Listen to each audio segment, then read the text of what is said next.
Hello, everyone. My name is Ariel Starbird. I'm a holistic health and fitness coach. This is the Spirit Warrior Wisdom podcast, where we discuss how military strategy and martial arts philosophy can be used in pro-social ways to build and lead the world toward enlightenment. Today, I have with me Dr. Bohdi Sanders, a multi-award-winning author, best-selling author of 16 books on martial arts. He has studied martial arts for over 36 years and is a fifth degree black belt in Shokotan karate. He also has two #1 Amazon bestsellers, Modern Bushido and Men of the Code. And welcome to the show, Bohdi. Well, thank you. It's good to be here. So there's just an enormous amount of questions I want to ask you. I came across your work maybe actually about in 2017 or 18, which is when I started to study martial arts. Mhm. I already kind of wanted to study it, but I had a car accident. I evaded death. I literally, the car was totaled. I could have died. And I was actually on my way to study with a martial arts teacher. And I'm like, there's no way these dark forces are going to stop me. I am going to study martial arts. And, and eventually I made it. And I was in a lot of pain. So that's how I started my martial arts training, in enormous amount of pain. And I was just so mind over matter. I stuck with it, and eventually I resolved everything, but it was like what a way to start. Anyway, Yeah. so this is where I came across all your stuff, and it was just very inspiring because it was so hard for me to get started. Like it feels like every force in the universe was trying to stop me. Like Yeah.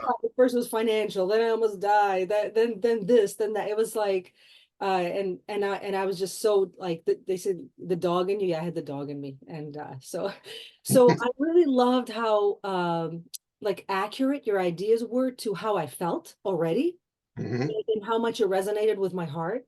So, and we were just talking about how obviously a lot of men really gravitate towards the warrior philosophy, but there are lots of women too. They're Right.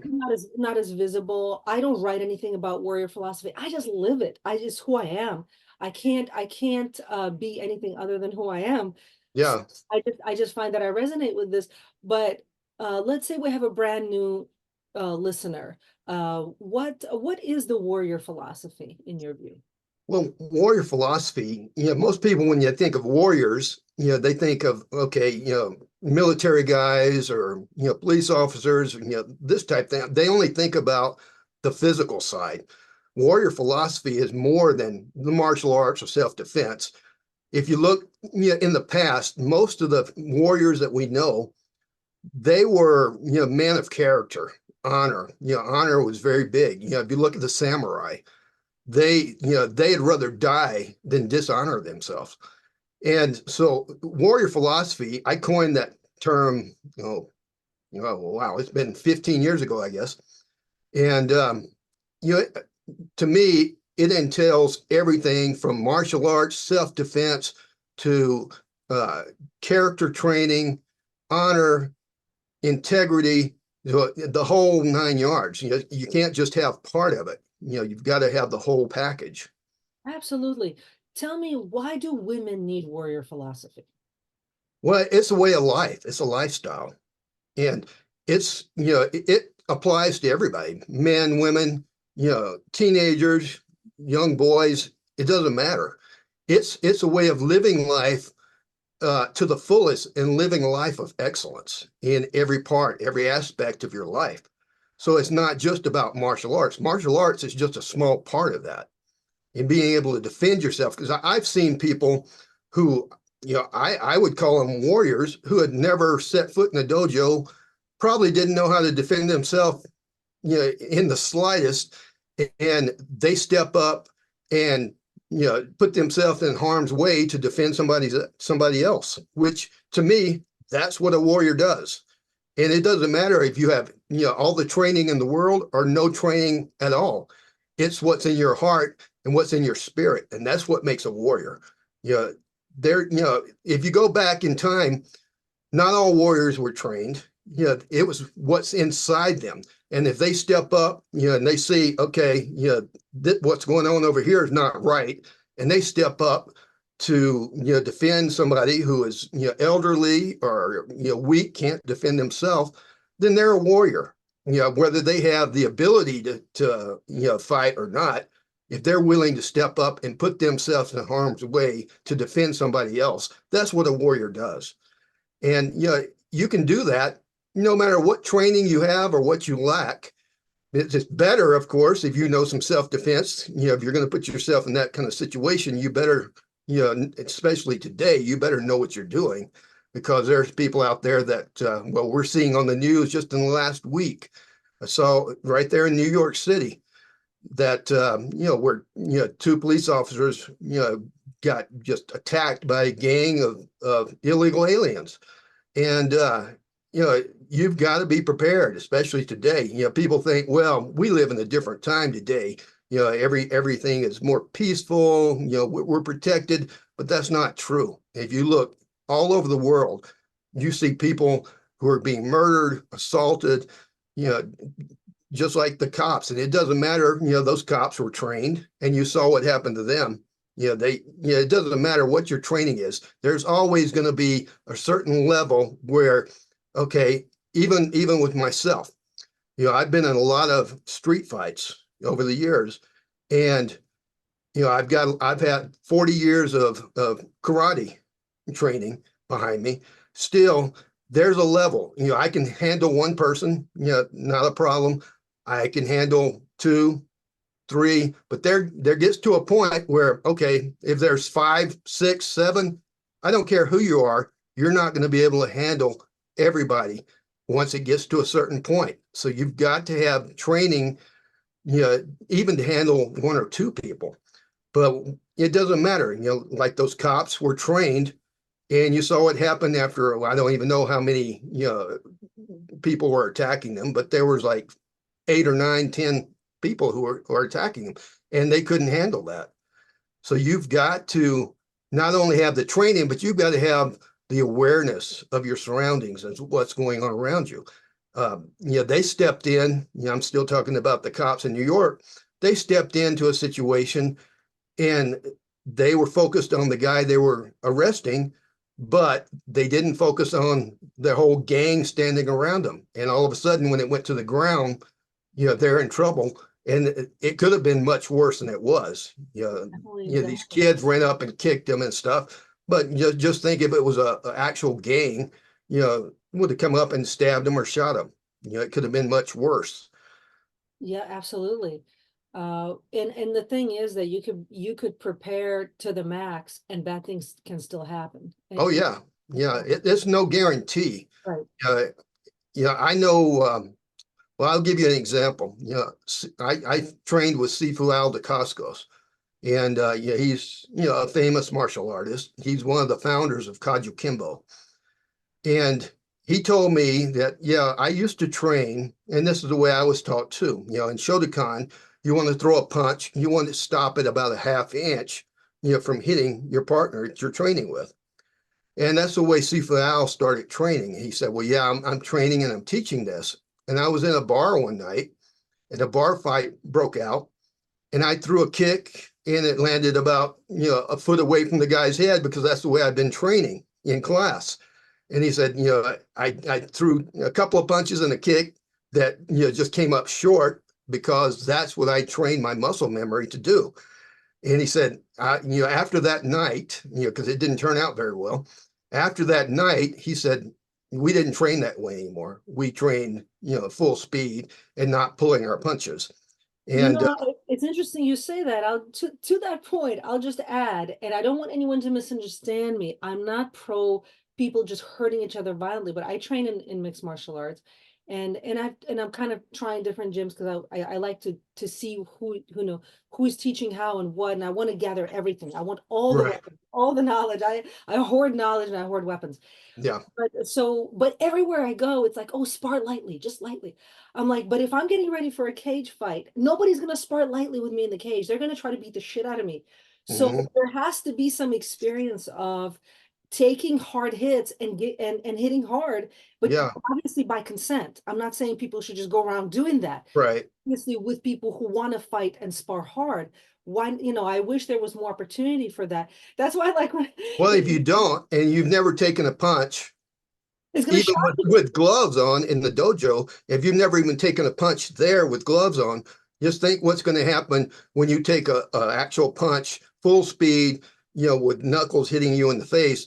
If you're not used to that, or if you haven't ever done it before, it's shocking to you. It's shocking. And I had been in a lot of street fights before I ever set foot in a dojo, so I knew what it was like to get hit. I've been busted up a lot of times, and so I knew what that was like. But there's a lot of not only students but a lot of martial arts instructors who have never been in a real fight in their life, and I had one down in Durango, Colorado, and the guy actually, when we got ready to spar, he said, "Well, I've never been in a fight, so I'm going to let this brown belt teach this class because he's a street fighter."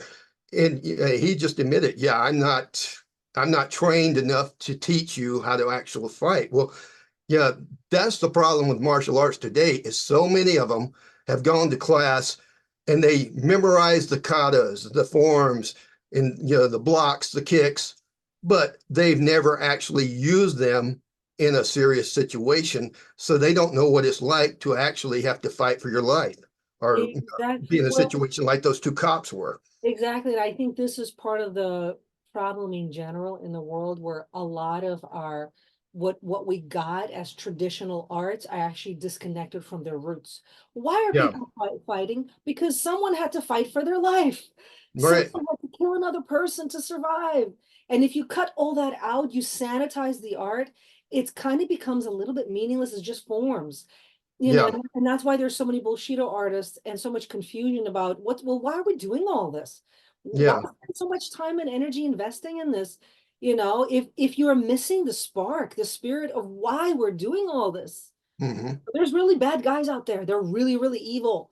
Sometimes, Yeah. sometimes you'll face them, you know. Well, it's my first instructor, trained in Japan, and his wife was my instructor as well. She was Japanese, and he would tell us about when he was training in Japan. It's totally different than the training, and that was back in 1984 when I started. Totally different than the training you get in the United States even back then. But now it has gone completely in the opposite direction, where I would say the vast majority of martial artists today are training just as a hobby, and they're putting their kids in kind of like after school activity. And I've seen little kids, 10-year-olds, walking around saying they're second degree black belt. I mean, that's a joke. It's a joke. And these guys are doing it, and they know that's a joke. They know that a 10-year-old is not a black belt, or even a 15-year-old is not going to be, a real black belt. But now black belt has lost its meaning. Back in the 70s, if somebody was a black belt, just a first degree black belt, you knew they could defend themselves and you didn't want to mess with them. Now somebody says, everywhere I go, there's somebody saying they're a black belt or they're a grandmaster or they're this or that. And it's a joke. Sifu Al told me he's seen people pay $6,000 for just one rank, promotion in the martial arts. And it's just crazy. They pay for rank, they pay for titles, and they got nothing but a piece of paper. And it's going to come back to bite people if they ever get in a situation where they have to defend themselves because they have no clue what they're doing. You know what they need? They need to face the Russian Spetsnaz. That's what they need to do. They're going to find out really quickly what they're made of. So, You've got people that's never trained in the martial arts and they grew up street fighting like I did, and they are in gangs, street gangs and stuff. Those guys will hurt you really bad. And if you go out there and you think it's a sparring match, you're going to get hurt. It's not, it's not like in the dojo. When you're fighting with rules, that's not a real fight. Whether it's in a tournament, in the dojo, sparring, whatever it is, if you've got rules, it's not an actual fight. It's exactly. a sport. This is, and that's okay. Sports are okay, Yeah, but sports are okay, but you need to know the difference. you need to know Whether the you're difference. training for self-defense or you're training for sports, which is why I was going to say so many people now just train for tournaments and for fun, which is fine. There's nothing wrong with that. But they need to be told, or they need to realize that that's what they're training for, and they're not getting real self-defense techniques. Yeah, and just be honest that there's a bit of a luxury in there. You got some luxury beliefs that you're Yeah. entertaining where there's a bit of a pampering and a little bit of bubble wrap around you. Hmm. But be aware, just be aware that would Yeah. and So when I started in 1984, we didn't have, headgear and gloves and everything. We had, just small gloves, kind of like this one here, that just covered your knuckles, and that was it. And the rest of it was, full speed. My first instructor, I was sparring the first time I sparred with him. It was eye-opening because I'd been in a lot of fights, but I'd never, been in martial arts. And so, okay, we're ready to spar. Now I'm trying to do stuff the way they were teaching it instead of just going in and fighting. And before I even blinked, kicked me in the head right here, and I never saw the kick coming. And that kind of stuff is eye-opening to somebody who's never been in the fight. But you don't see that happening anymore. The guy that sparred him after me, he knocked him out. The instructor knocked the student out. I mean, and Nikki, his wife, had to jump in and say, "Oh, he's sorry. He just gets a little wound up when we spar." And apologize, but that's the way the training used to be in martial arts in the early 70s, late 70s, and before. Martial arts came to the United States from military guys coming home from World War II, and they weren't taught with all these pads and to pull your punches and stuff in Japan or Korea, wherever they were coming back from. They were trained just like they were trained in Japan. They were trained full speed. oh yeah, you Yeah. train like you fight. That makes sense Yeah. to me. I mean, and so this is why sometimes I wish Fight Club was real. I would totally Yeah. join if they let me join, I'd join. But so let's talk about the warrior lifestyle because there's a difference, right? Mhm. In your book, Bushido, The Way of the Warrior, you say the warrior lifestyle revolves around a code of ethics which is non-negotiable. The warrior values honor, integrity, justice, and his sense of what is right above all else. But we live in a, also with laws of a nation or of a city. And then there's cultural trappings of whatever culture or tribe you're in or religion you follow, your family follows. There's a lot of layers of laws and rules that a person has to then keep in mind. And if on top of that you have your own that are non-negotiable, there's going to be conflict at some Yeah. point between what you believe is right and what society or the government or someone or even your dojo says you should do. So how does a warrior live in a world that, like in general, like right now in our modernity, which I think 80 to 90% absolute garbage. I could just let's just get rid of it and start over. Yeah. That's my view. But like in a world that is actually against ethics and honor and integrity and justice and what is right. We kind of Yeah. live in a world where people are mainly only interested in money, survival, and what they can get for themselves in the moment. And beyond that, a lot of people have addictions, a lot of addictions. I see a lot of addictions to either toxic and negative things, chemicals, food addictions, device addictions, porn addictions, internal addictions to their own, like very toxic chemistry, their own emotions and thoughts and feelings that are Yeah. really negative. And and then they will slave to work really hard to pay, to spend money on these awful addictions. And like to me, this is a miserable existence. When I look at all that, and it's to me that's like a demonically sick society that's managed by a death cult. I mean, that may sound radical, but I really do believe that that's what's going on. So, like, what advice do you have for like a young and up and coming warrior who like is trying to figure it out, who kind of has the code of ethics within them, um, but has to like live in this world that's the shadow of death, the valley of the Well, basically, self-defense has to include everything. And unfortunately, back when, my dad grew up, if somebody would have come up and started, dropping curse words and stuff in front of a woman, not only my dad, but every guy around would have beat the crap out of that guy. And now, our society has changed so much that even if you're defending yourself and you beat the crap out of somebody, they're going to arrest you. So, self-defense includes everything. And unfortunately, today, you have to defend yourself not only against the thugs that want to hurt you or rob you or kill you or whatever, but you have to defend yourself against the law enforcement, the the corrupt legal system that we have. And a lot of people get pissed off at me for saying you have to defend yourself against the police, but you do. And a lot of it may not be their fault because it's a job. That's a job, and they have to do what their superiors tell them to do, or they have to quit or get fired. But that doesn't change the fact that they will, when they come after you, they look for whatever they can charge you with.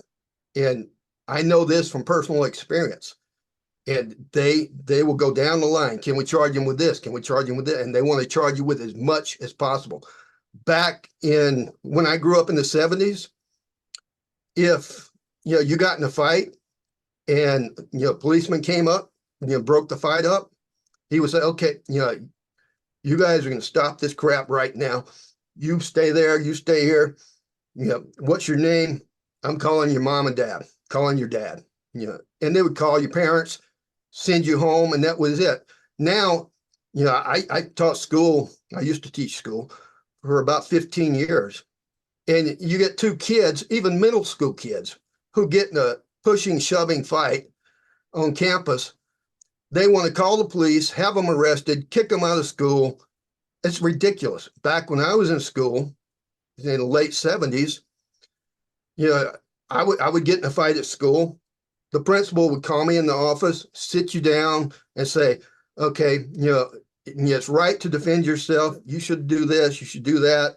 But, you took it too far. He would explain and teach, the boys what's right and wrong. I had, there was one fight at my school during a track meet. And, I ran track, played baseball, football, did all kinds of sports.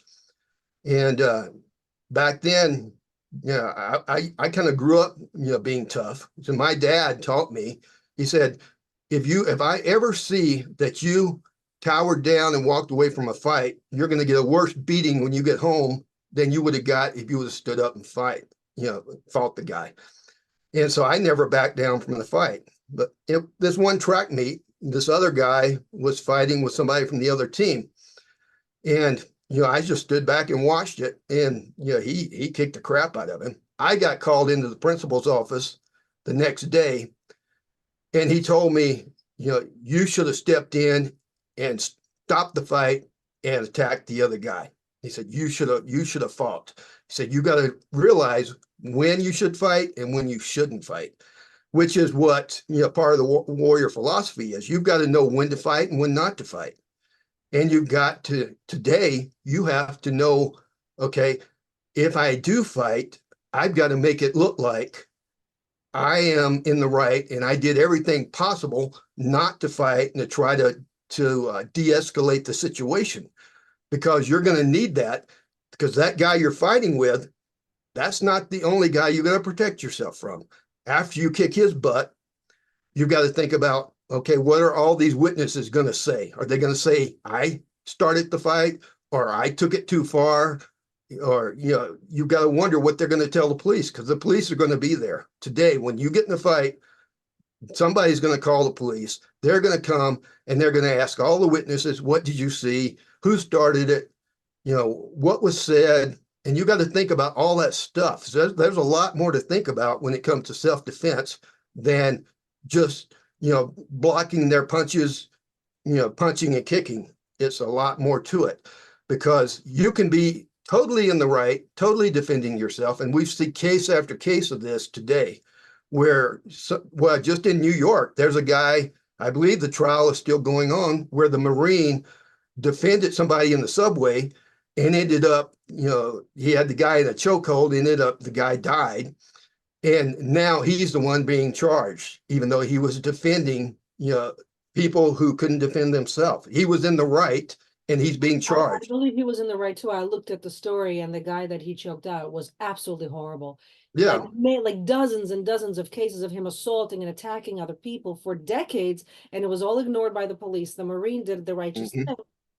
And he actually said I would do it again if I had to. So he Yeah. was living by a moral code. Now he's And gonna that's the warrior. Yeah. now he's He gonna would go do what's right no matter what the he's going to go to consequences is. prison. He's going to go to prison because he followed his inner code. And this was the question: how do you live in a world that doesn't want you to be a warrior? They want you to be a conformist sheep. Just Yeah. lick the boots and shut the fuck up.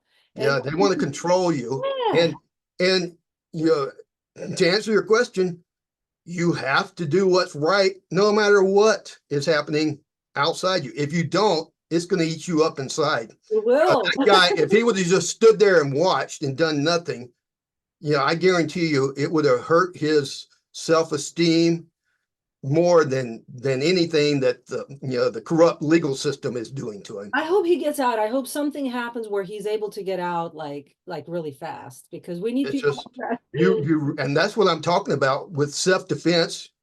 Includes more than defending yourself personally. You have to defend yourself not just against the criminals, some thug. You have to defend yourself against the police, the legal system, the corrupt DAs. It's just it's Well, not it's changed. It's no longer that you just have to know how to defend yourself one-on-one.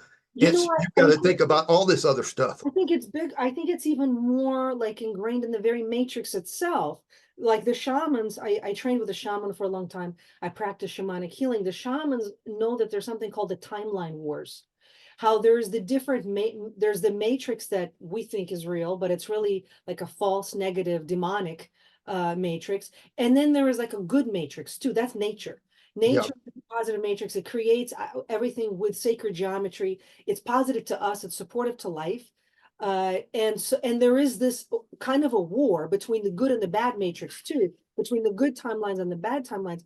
And some of the shamans, they are aware that that there's these different types of sorcerers, dark sorcerers, that want to create the negative timelines where everybody's suffering and everyone is entrapped, because there are some of these dark sorcerers, they derive power from that. They suck power of souls from that. And so like the positive shamans would then engage in these timeline wars to try to bring about a positive outcome. Sounds sci-fi, but I know people who do this. Even here in New York, there are people who engage in these timeline wars. I've done a little bit of that myself. It's very, very difficult because beyond the physical threats, there are the astral entities, there are the spiritual, the etheric threats, the demonic forces, people that entities that people would call like Satan or devil. And it doesn't matter if someone says, well, those aren't real. If you encounter it, you're going to suffer for real.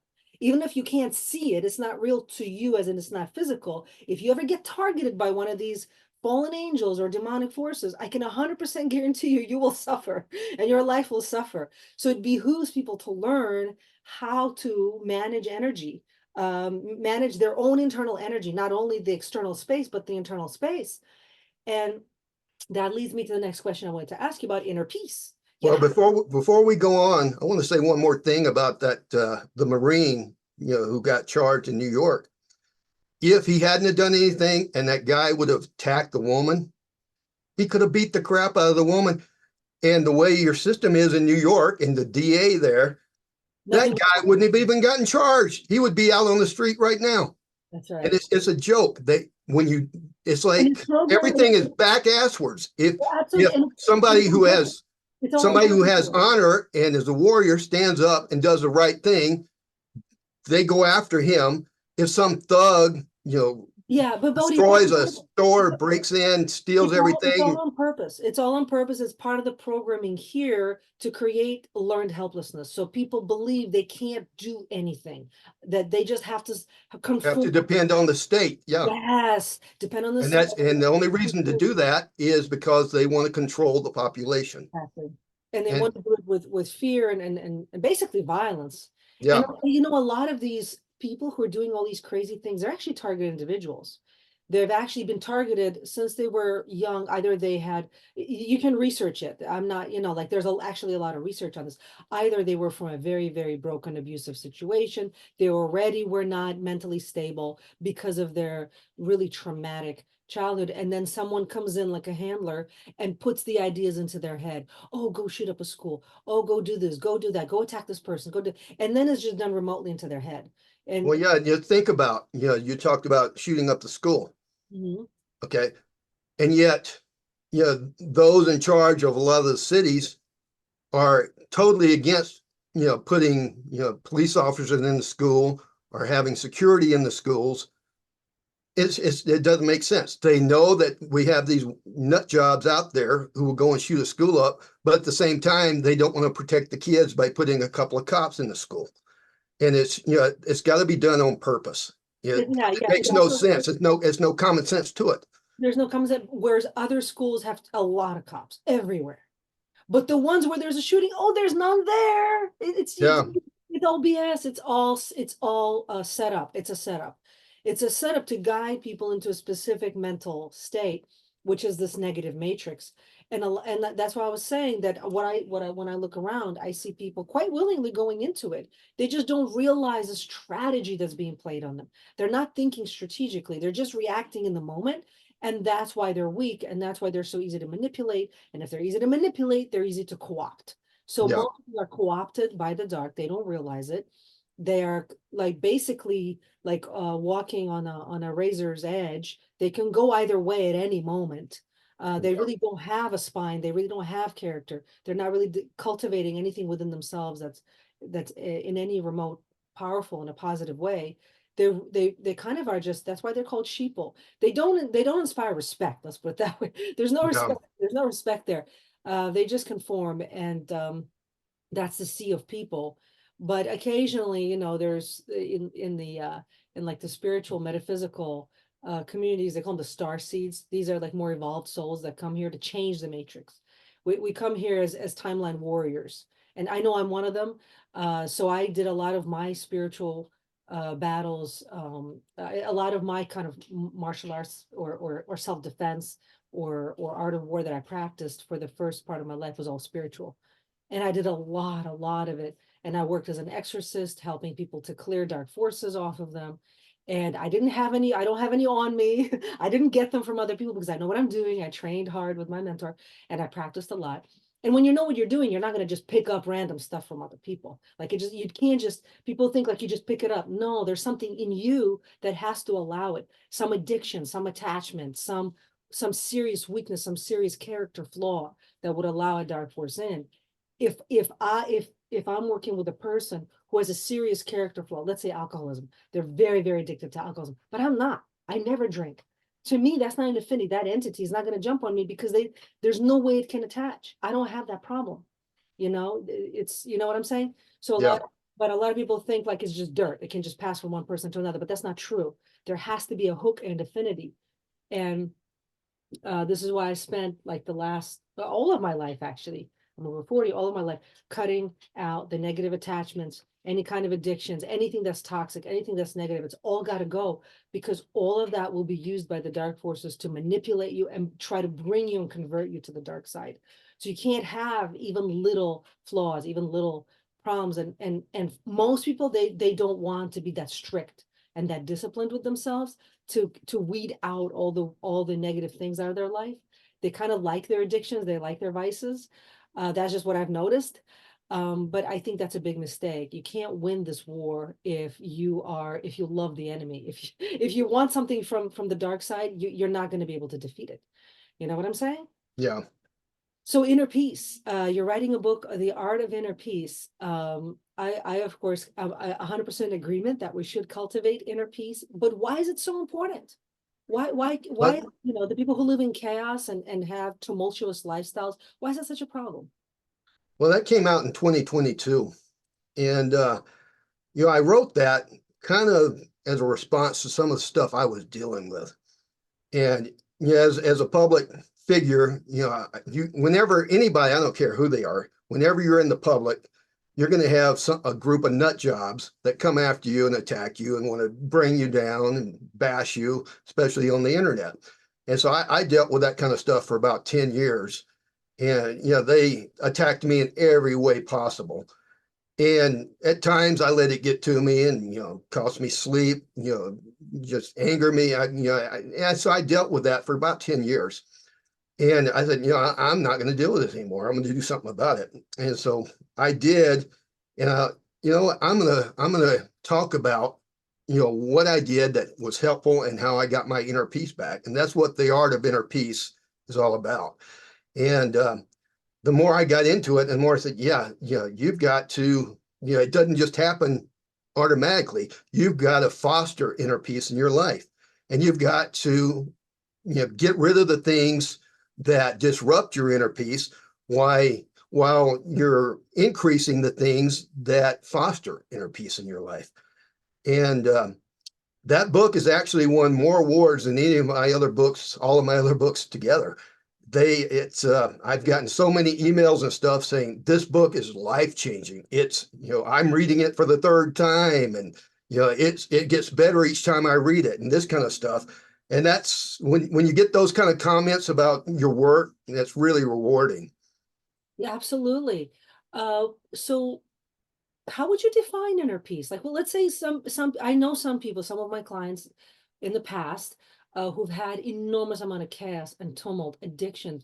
I'm not sure they've ever experienced inner peace except when they're asleep. And even when they're asleep, they get attacked, psychically attacked all the time. Because I teach psychic self-defense, so I have clients who are constantly dealing with psychic attack or spiritual attack. So how would you define inner peace? How would someone know that they have it? Well, inner peace is like you know it inside. It's like a tranquil feeling that nothing is bothering you and everything is okay. And when you have a problem, you know that it's going to be okay. It's not like a life-changing problem. And you just have this knowing inside, this feeling of peace and tranquility. And the things that used to bother you, yeah, they're not so serious to you anymore. They don't really bother you. And I have a lot of people ask, well, how can you write a book on inner peace when you write on, how to hurt this guy and how to, destroy him and how to, take him down? But the two are not, they're not opposed philosophies. Part of the warrior philosophy is having inner peace, because if you don't have that, if you don't have inner peace and tranquility and know how to keep yourself balanced inside internally, then you have no business being given the skills to really hurt somebody, because you're going to abuse those. If you train somebody in martial arts, now I'm very, when I was teaching, I'm not teaching now. When I was teaching martial arts, I refused to teach, people who didn't have good character, who, when I met them, it was obvious there was something off.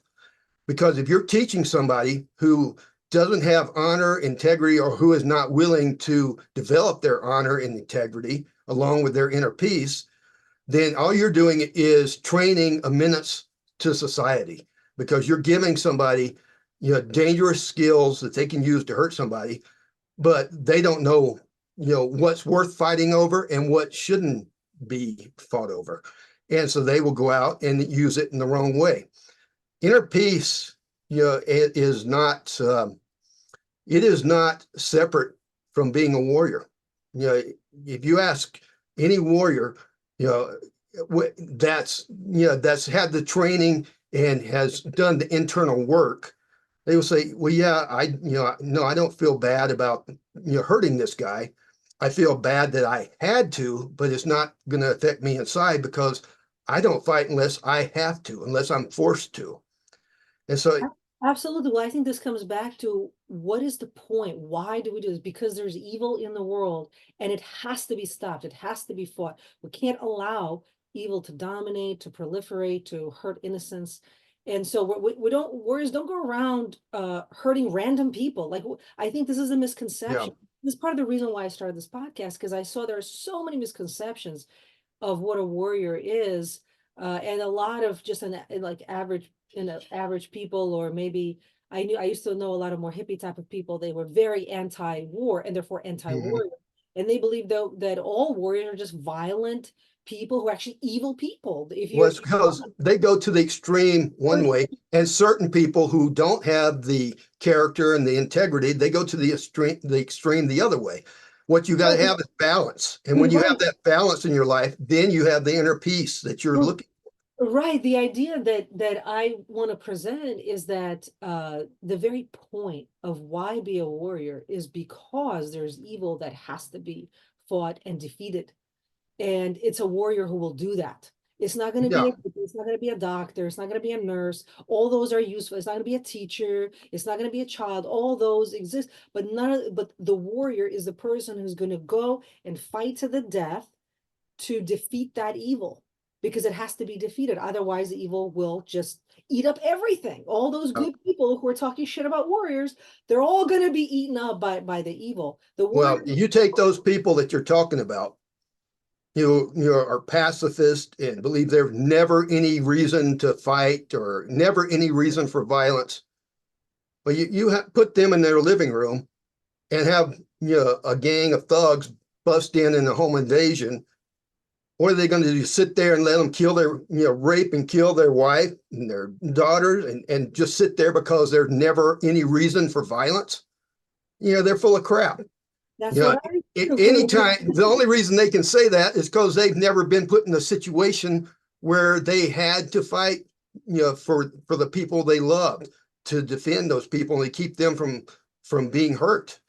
That's And the learned helplessness that we were talking about earlier. A lot of people have already been indoctrinated into the learned helplessness. Like here in New York, I think a couple of years ago, was it 2 or 3 years ago now, they finally passed a law where you can conceal carry. For a long time, you could not. You couldn't have any self-defense in New York at all. You couldn't have a taser. You couldn't have a gun. I think even a knife could get you in trouble. Like basically but you nothing. know what? You know what? Maybe just That your same body. at the same time in New York, there was a lot of people that were carrying concealed weapons.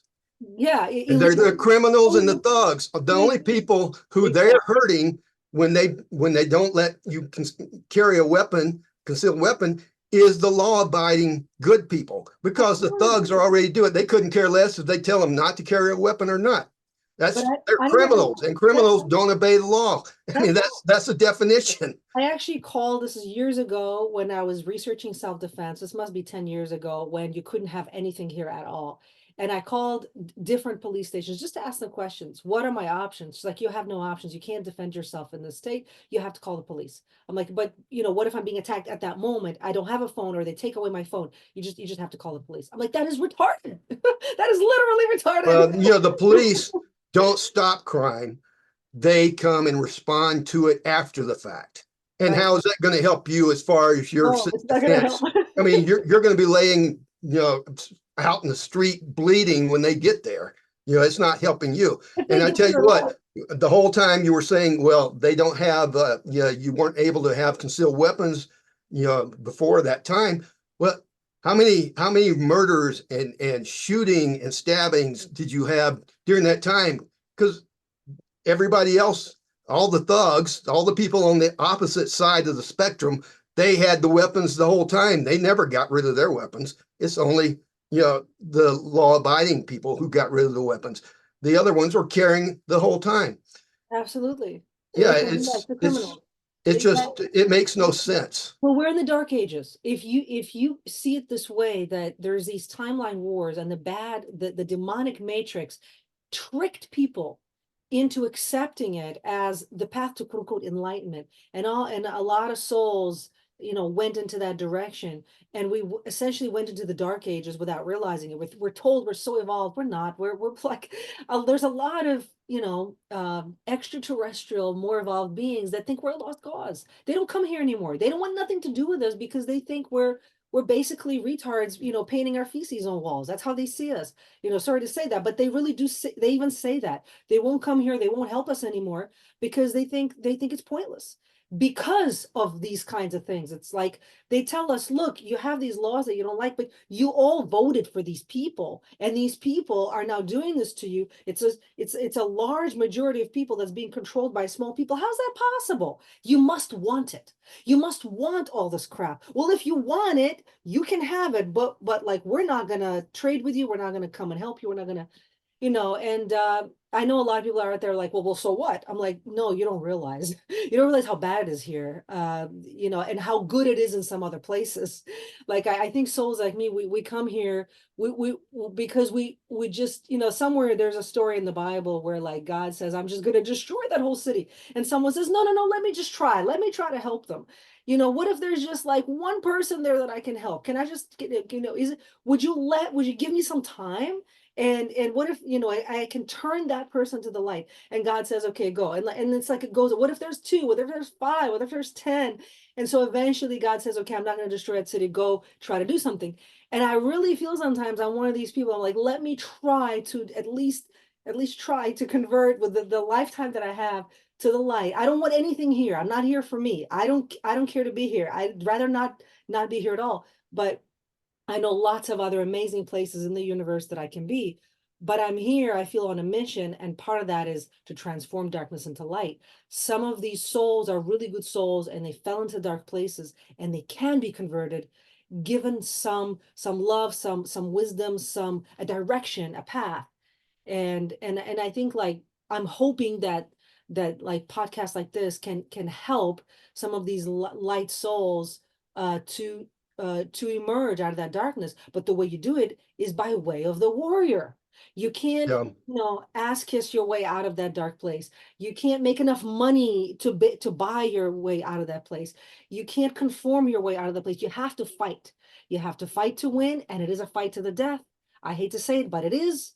And you might actually die, but it's better to be dead and free than alive in a horrible, shitty situation where you're not actually living. Yeah, you think you're alive, but you're not actually alive. You're more like a slave in a horrible situation. Do you know what I mean, Bohdi? Yeah. Yeah. Well, what's happening in our country today is, a good analogy would be, you know, back when we had insane asylums.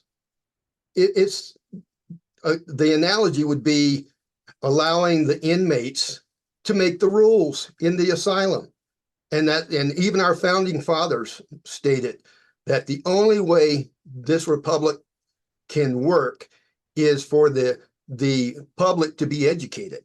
Because if you got uneducated people and just complete idiots voting on who runs the country, it doesn't matter, because they're not wise, they're not intelligent, they're not capable of determining who would be the best leader for the country.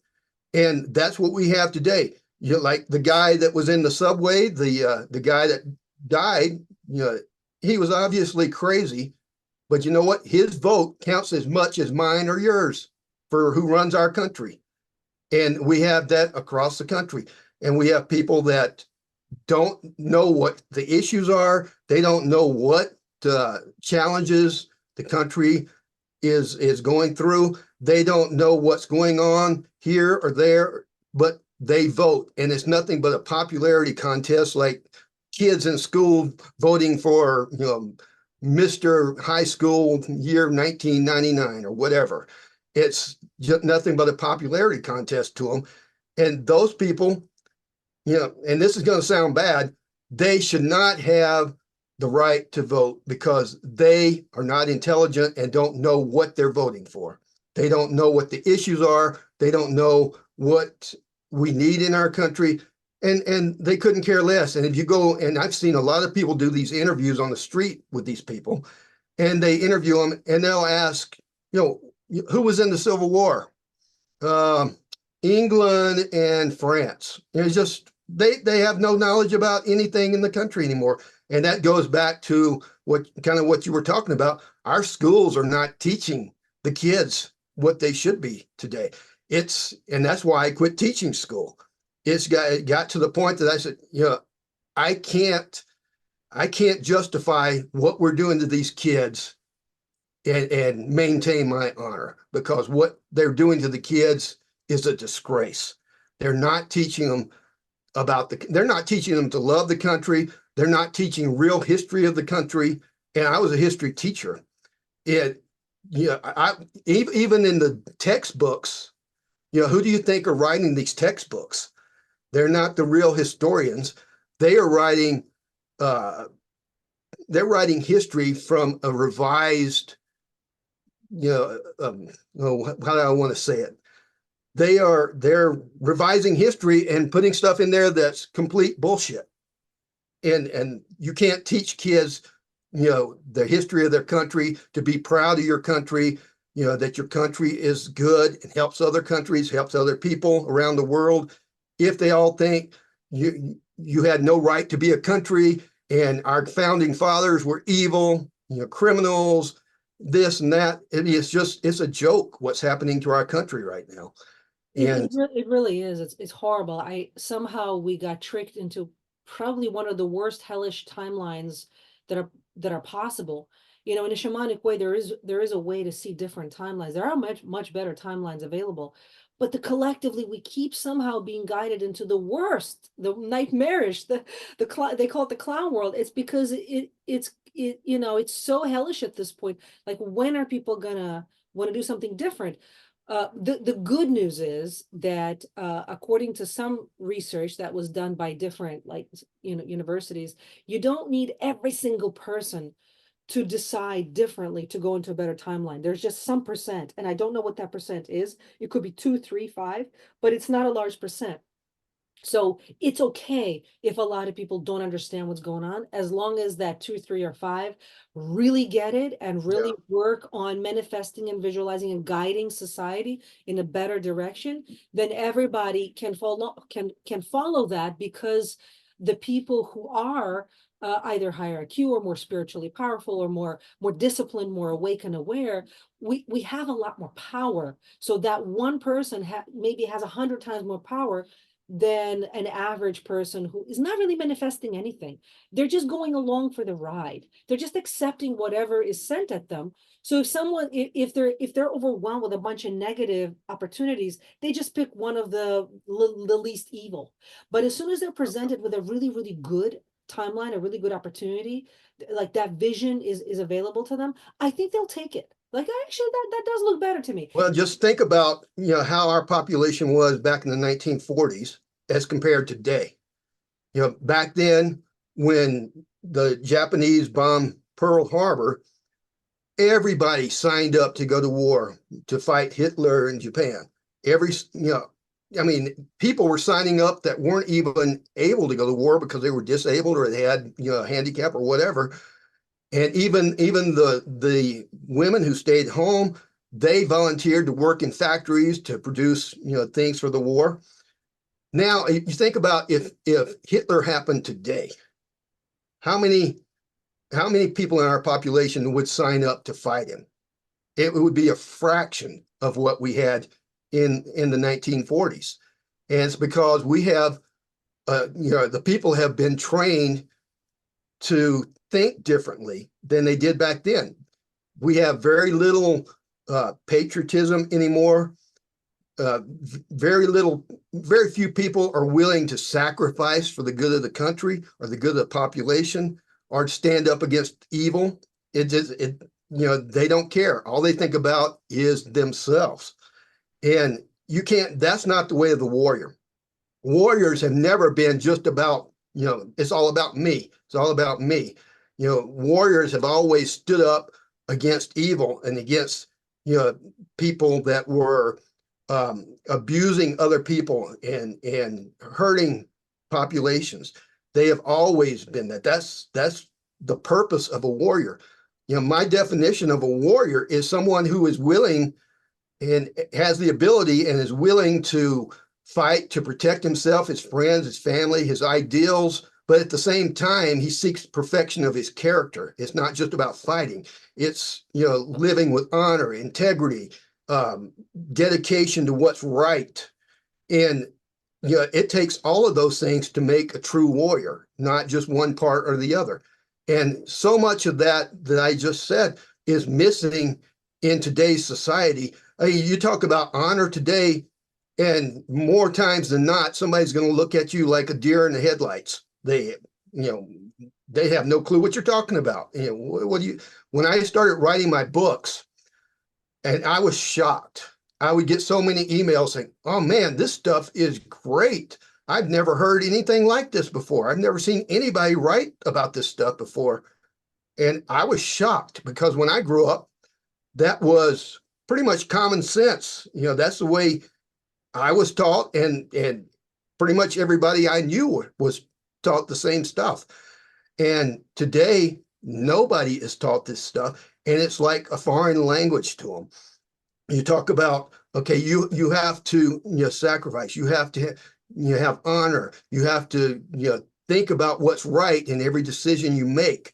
And they're like, I've never heard anybody say anything like this before. And it's shocking that you kind of think, well, how could you be an adult and not even have ever heard or thought about this No, stuff? I have some ideas as to where it got lost, and I'm not the only person talking about it. I'll mention two things in particular. One is the Tartarian reset. People can look up Tartaria. I don't know if you've heard about it. It's very interesting. Uh, so in a nutshell, Tartaria was a civilization. It was an entire global civilization, but it's centered. It's like, I don't know if it had official headquarters, but it's centered somewhere where Russia and China meet. And that was like the epicenter of that civilization. They had extremely advanced 0 point technology that they were using everywhere. They were using it for healing. They were using it for growing, crops, et cetera, et cetera. And that civilization was wiped out almost overnight by some sort of dark forces that as far as I understand, they're still here. So people can look up, there's pictures of very advanced technology that they had that would seem advanced to us now, but they already had it then. In 16, 1700s. The history all got jumbled up. We got lied about it. To make a very long story short, like a lot of the architecture and the cathedrals that are really, really beautiful. If you look at some of those and people wonder, how was that even built? With incredible sacred geometry, that sacred geometry has a functionality of generating healing energy for people who were sitting in it. And so what Tesla then worked on, he wasn't just inventing it out of his head. He was trying to bring back the technology that existed during the Tartarian civilization. There are a lot of people now that are doing research on it. It's very interesting. There's a lot of people on YouTube. You can see they're pulling together the footage, the pictures, et cetera, et cetera. But there were the mud floods that then sort of eliminated, covered up a lot of that civilization and the signs of that civilization. There were the Chicago fires. There were the world fairs where they destroyed a lot of the buildings. In short, it was a civilization that was very, very advanced. They had advanced both technology and spirituality, and all of that was wiped out. And in place was replaced with a very demonic civilization that we now call modernity. This is a very different take on our history than what most people think is going on. How we told things progress through history apparently is not how it actually happened. Whatever at this point, whatever you're told in school is probably a lie and something else happened. But what is that something else? So I'm much more likely to believe this, that a really advanced civilization got wiped out and then it got all covered up. I'm like, yeah, that sounds right. that happens periodically, and periodically there are these resets. So the terms that people can look up is Tartarian architecture, the mud floods, the orphans of Europe. There were a few other terms. Well, Nikola Tesla technology, and also there were a lot of orphans that got left over, and then there were supposedly, I don't know if this is true or not, but I can't put this past the controllers, is that they found a way to so these humans that lived in the Tartarian civilization, they were more evolved. They because of the healing technology that they had. So they didn't have disease because they were always healing themselves with this healing tech. Then they had apparently these incubators and they were generating clones, and they were populating the new world with these modified, changed clones who would more go along with the program. So a lot of this loss of our history, of our inheritance, of our intellectual inheritance of like values, it got lost because of the Tartarian reset, because a lot of that incredible knowledge and wisdom, some of it ancient that got passed down. It got lost with the Tartarian reset. And then a lot of these clones, they were just programmed whatever the controllers, the new government, this new demonic government wanted them to believe. And so they would just go along with the program. So some of the values you're talking about, some of that still stayed somehow. Like it turns out it's not that easy to wipe out a civilization. Some of those good things remain, but look how quickly we're losing it. Look at the generations now, the kids now, they almost have no connection with ancient traditions. They don't even have a sense. Like when I was growing up, I had a sense that I want to be in nature, and I had like a connection with spiritual healing and angels. It was my own. I was brainwashed into atheism. I was told we came from monkeys. I was told a bunch of bullshit. But I had my own innate sense of spirituality, and I was always seeking it. And that's why eventually I found my answers. But I look at the kids now, they're so entertained to death by all the crap they're watching on the sludge content on their devices. They don't have a chance, they don't have space and time to develop a sense for the sacred. And it's horrible. I think it's absolutely horrible. And I don't know what the solution is, but I clearly see the problem. And to me, this is a fight to the death. I'm gonna stay here there until I see something resolved. Because I know that there's good, I know that there's some good here on this planet. And I'm not okay with innocence being so unceremoniously. The destruction of the innocence, that's in the Bible too. We're here again, right? Every once in a while, there's a destruction of the innocence where they just go after the babies and they want to just decimate the next generation. Well, they're doing it. They're decimating the next generation because of the population collapse and children killing their own children. These teenagers who are, manipulated and tricked into promiscuous lifestyles. And then they have 13, 20, 30 abortions by the time they're 20. It's insane. You can't build a civilization. That's horrible. And it's not exaggeration. I knew people like that. When I was like in sixth grade, like I was just talking to a girl in front of me, and she was, however kids are no, I'm sorry, it was like seventh grade, and she already had 13 abortions, and she says her mom paid for them. I'm like, what the fuck? Why would your mom be okay with it? Why would she pay for it and take you to the clinic? What is wrong with this picture? What is wrong with these people? Like I just couldn't believe it. It was like mind blown. Where am I? I'm in some realm of hell. We're on the verge of something big changing right now because we're on the edge of World War III. And actually, I kind of think it's already started, but we just haven't, the nations haven't really declared war. But if you look, and you don't see any of this on the news, if you look at what's happening, and what's really interesting, I used to teach Bible prophecy, years ago when I taught at a Christian school. And if you take, the end times map, of Armageddon, and in the countries that the Bible says, are going to be involved, you were looking at Syria, Turkey, Iran, Russia, and China. If you put today's map in transpose it over the Bible time map, you're looking at those countries that it says will be attacking Israel. What do you have right now? You have you have North Korea, China, Russia, all being allies, along with Iran, Syria, and then you have Turkey saying they are going to be leaving the UN and siding with Russia. So you have the same countries right now that the Bible said would be coming against Israel. And before, 20 years ago, you would say there's no way China and Iran and China and Russia are going to be allies. Because China and Russia have a common border. They've never been allies. They've always kind of been at each other's throats. But now you're looking at all those countries being allies. You're seeing, Iran is attacking Israel, through their proxies right now. You're seeing Russia backing them. Russia's in war. I've got friends who live in India, and they're saying, people in the United States, you have no idea what's going on. We have, China is amassing troops on our northern border. Pakistan is amassing troops on our western border. And we're not getting any of this in the news. People don't know what's happening.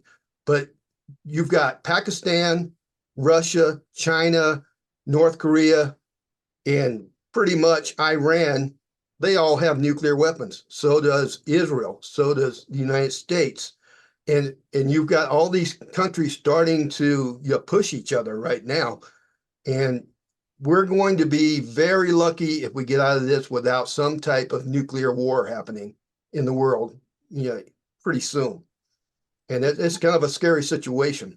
It is, in America, I noted, and I think a lot of other, people who are paying attention to sociology and psychology, they noted that American society runs a lot on illusions. Illusions rule. People want, like they call it keeping up with the Joneses, or there's a lot of pretense. Everything's okay. Everything is great here. We don't have problems. And it's like, why? People invest a lot in illusions. People invest way more. Like, I'm in a health and fitness area, business, and a lot of women would rather invest in plastic surgery and how they look rather than make sure their organs work, they're healthy, their kids are healthy, that they're strong. They don't care how strong they are. They don't care about their organs. They just care about how they look. And I think that is part of the loss of intelligence. Yeah, and they'll spend way more on plastic surgery than they would to keep themselves healthy and looking good to start with. Right. And we're talking about how with men that manifest, and they'd rather take a lot of steroids and have these giant muscles, but their body's falling apart and breaking down, and they're in surgery and they're bleeding and they have traumatic brain injury and they die at 26. And I'm like, but this is all about illusion. It's because they're valuing illusion over content, true value. I know in part it's because America really sort of threw into the garbage their traditions, and modernity doesn't offer a lot of strong value. That's in part true. But why do you think American society is so illusion oriented? And it's a toxic illusion. It's not even a good Well, illusion. it's being done on purpose because if you watch the media, just like I said, we're not getting any real news of what's happening in the world. We don't even get real news of what's happening here. The only thing they're interested in putting on TV is stuff that titillates you and gets you excited, like the cops, being attacked in New York. They love that kind of thing because, oh, look, this is exciting. People are going to watch this. They're going to want to see this. But we really don't know what's happening to our country. Hardly anybody in this country knows that we are almost $32 trillion with a T, trillion dollars in debt. We spend more on the interest on our debt in the United States than we do on our defense and on our military. Well, a lot of that goes into black projects and the secret space program and all these operations that, that's why there's that joke, like a toilet seat at NASA is like $500, or like, Yeah, it's a con job. They're stealing the Americans' money as fast as they can. That's what's happening.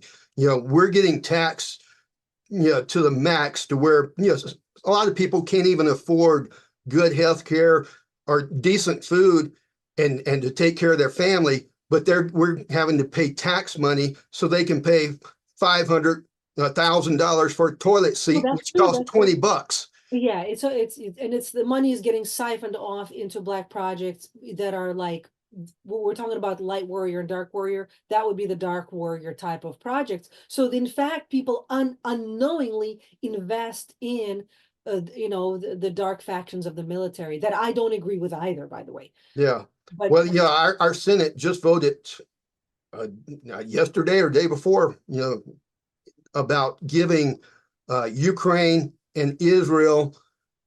Oh gosh, I don't remember the exact amount. It was like $61 billion, and yet they say we can't afford to fix our bridges. We can't afford money for the schools. We can't afford this or that, and yet they're taking our money and giving it away. People would be shocked if we actually had real news where they could see how much money and it's not the government's money. The government is there to serve the people in the United States. And if They're we had taking more, our money, so it's our money, not their money, and that's they're right. taking it and giving it to our enemies and And building and a our lot enemies up. and a lot of people are just in agreement. They're like, okay, they're going along with it. And that's where when we're talking about the warrior code, if we had more people standing up and saying, no, we actually don't want that, and then literally physically throwing those people out, then Yeah. it's not a problem anymore. But nobody's doing that because everyone is entertained with their devices Well, and they're they're addicted. entertained and they're not getting real news and they don't know what's happening and they don't care. They're saying, I got plenty of money. I'm doing okay. You know, what are we going to do Friday night, Saturday? Where are we going to party at? And they couldn't care less about what's actually happened Well, you know what? Then they're happening gonna to the get what's government. invisible. Then they're gonna But get what's I'm invisible. seeing a shift. You're seeing people get fed up, especially, and this is happening. We've let what 6 million immigrants in the southern border just in the last couple of years, and we're seeing people really getting fed up because, like in New York, they're closing schools down, making the kids go home and have school on the internet because they need that space for illegal aliens because they don't have anywhere else to go. And I just saw, and again in New York, where your mayor is proposing what $53 million in prepaid credit cards to give to the immigrants. When that's not his money, that's your money. You're a citizen of New York. That's money coming out of your pocket to pay for people who are not citizens in our country. And it's a joke, and people are starting to see. No, I'm not going along with this anymore. And people are standing up right now. You're seeing, Texas is trying to protect their own border, and you're seeing our federal government saying, no, you got to take that razor wire down. You can't keep people from coming in. So far, 25 states has stood up and supports Texas and are sending troops and supplies to stop the federal government from taking that border down. And the razor wire and the stuff they set up to protect the border. And when you see that, what's the last time when we had a split between the states? It wasn't 25, back then. It was like 13 states said, no, we're not going to go along with what's happening here. We had a civil war. And we're, not only are we close to World War III right now, we are on the razor's edge of having a civil war in this country. Well, And let's unpack that for a second because yeah, there is not enough cohesion. There's a lot of shifting alliances. There's a lot of tribes and families that broke up in 2016, and after that, people say, "Oh, it's because of Trump." No, it was already like that. He just sort of, like was the last straw. People were already not very well cohesive. People were already, and there's not a lot of loyalty. I mean, people don't have a lot of loyalty except to their own money and their yeah, addictions. well, not So, even individually. I mean, not even, and individually. talking about martial arts, I hear so many instructors contact me and say, what do you do when your students have no loyalty to you? And they just take what you're teaching them and just leave and couldn't care less. They have no loyalty, no respect, honor.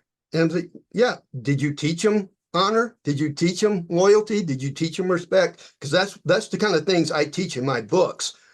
And then, well, we only have a 1 hour martial arts class. If I take time to meditate at the beginning of the class, and I take time to teach character training, we don't have time to work on self-defense. And and the same problem is happening in the government and in all areas of our life. Why do they not have time to teach meditation and character training? Because they want money. They want to get you in and out in 1 hour so they can get another class in and they can get as much money teaching martial arts as You're possible. missing the point. You got to have those things too. And I think originally martial arts had those things. Oh yeah, I did. It was a more complete system Yeah. of life. It was a lifestyle, not just a Mhm. sport, you know. Yeah. But so I don't know if you know Robert Greene. He's another author. He wrote a book Yeah, called I do. On the Power. It's kind of like almost the opposite of what like you're talking about the positive ways to live. Mhm. He wrote a book called 48 Laws of Power. That's more like, this is what's going to be done to you, watch out, and try to counter it, because it's all about Yeah. manipulation of power, essentially, is what it is. Yeah. Well, what I write is um, it is the ideal, the human ideal of what makes a perfect warrior, or you could say a perfect human being. What Robert writes is the actual way it is now, Yeah, the way, exactly. This is the what way we it were is on the talking about. streets. This is And the that's a thing. good book. I've read it and I enjoyed it very much. And it goes along. I wrote a book called Defensive Living, The Other Side of Self-Defense. And that's kind of in the same vein of what Robert's books are. And what I did is take what I think it was 7 sages in the past and what they said about the way population really is, the way people really behave and really think. And that's the way the majority of people think. It said you've got to watch your back because people are so corrupt and so evil that they will stab you in the back if they get any opening. And that's not a philosophy that you want to think, oh, God, that's a good philosophy to teach, but it is a fact of life. That's the way a lot of people are. And if you're not protecting yourself from those type people, you're just a sheep being led to the slaughter. Yeah, and I think there is I came up with my own answer. I asked it earlier and I'm like, oh, just the answer just came to me. I was asking, why do you think that there's so much focus on illusion in American culture? And the answer that came to me is because there's a need to portray our society as enlightened. And in an enlightened society, we don't have these problems. So there's a need, there's so much investment in the illusion because they have to say, look, our science is so advanced, our education is so advanced, everything is so advanced. But in fact, it's all really a manipulative labyrinth to get people to give away their power. And, Yeah. and the 48 Laws of Power outline very well exactly what are some of the tactics Hmm. of this manipulative matrix that essentially enslaves people, like those movies, The Matrix. They're talking about the dark, the negative matrix. They don't really mention the good one. A little bit they do. That's like the organic, the original city, that's that which comes from nature. Nature is the original good matrix that then got hijacked by the archons and the dark forces. But so a lot of these behaviors and tactics that are outlined in the 48 Laws of Power, that's more like the archontic. And one of the things he says in there is one of the laws is don't trust anyone completely. Yeah, and And you it, absolutely shouldn't. And it's been proven time and time again. And back on your question about inner peace, you talk about the people in the United States, with all the technology and stuff. Do they have inner peace? No. If you talk to them, they're stressed, they're worried about what's going to happen. They don't have inner peace, and they've got all the technology they've got. If you look at the kids today, they have so much more than even we did at my when I was a kid. The most I had was a little black and white TV that had rabbit ears on it, and I picked up 3 stations with snow all over them, and that was it. And today they've got video games, cell phones, TVs, stereo, anything they want, but they don't have inner peace. And exactly, you look they at don't, they you don't go have health. and they don't know because they haven't, they're not well educated and not well informed. You go to some place where in Africa and those people are happy and they have nothing. They have nothing. They're Literally. happy, they have inner peace, and they're always smiling. And you look at the people here, they're always scowling. They're not happy, they don't have inner peace, and they think the way to get happy is get something else, buy something else, or let's go to another event, or be entertained.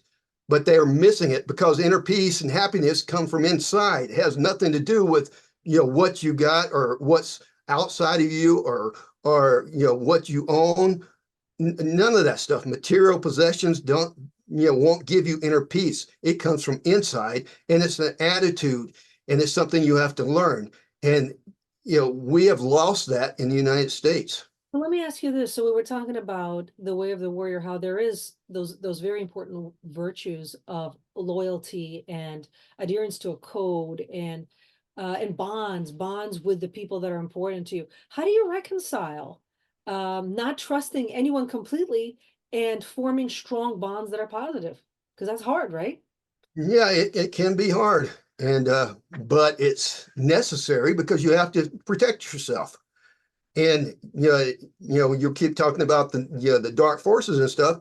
You have to protect yourself from them. Just think if you ignored them and say, yeah, I don't like that because it makes me feel uneasy and I don't like that, so I'm just going to ignore it. Well, if you ignore it, they win.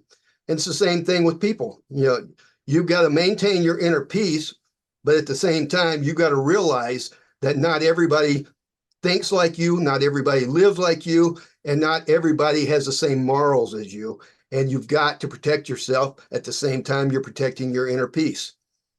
That's right. So I had a few weeks ago, I had Stefan Verstappen. I don't know if you know him. I had him on the show, and he talks a lot about building communities and how if the doo really hits the fan, if you're on your own, no matter how prepped you are, but you're alone, your chances of survival are zero.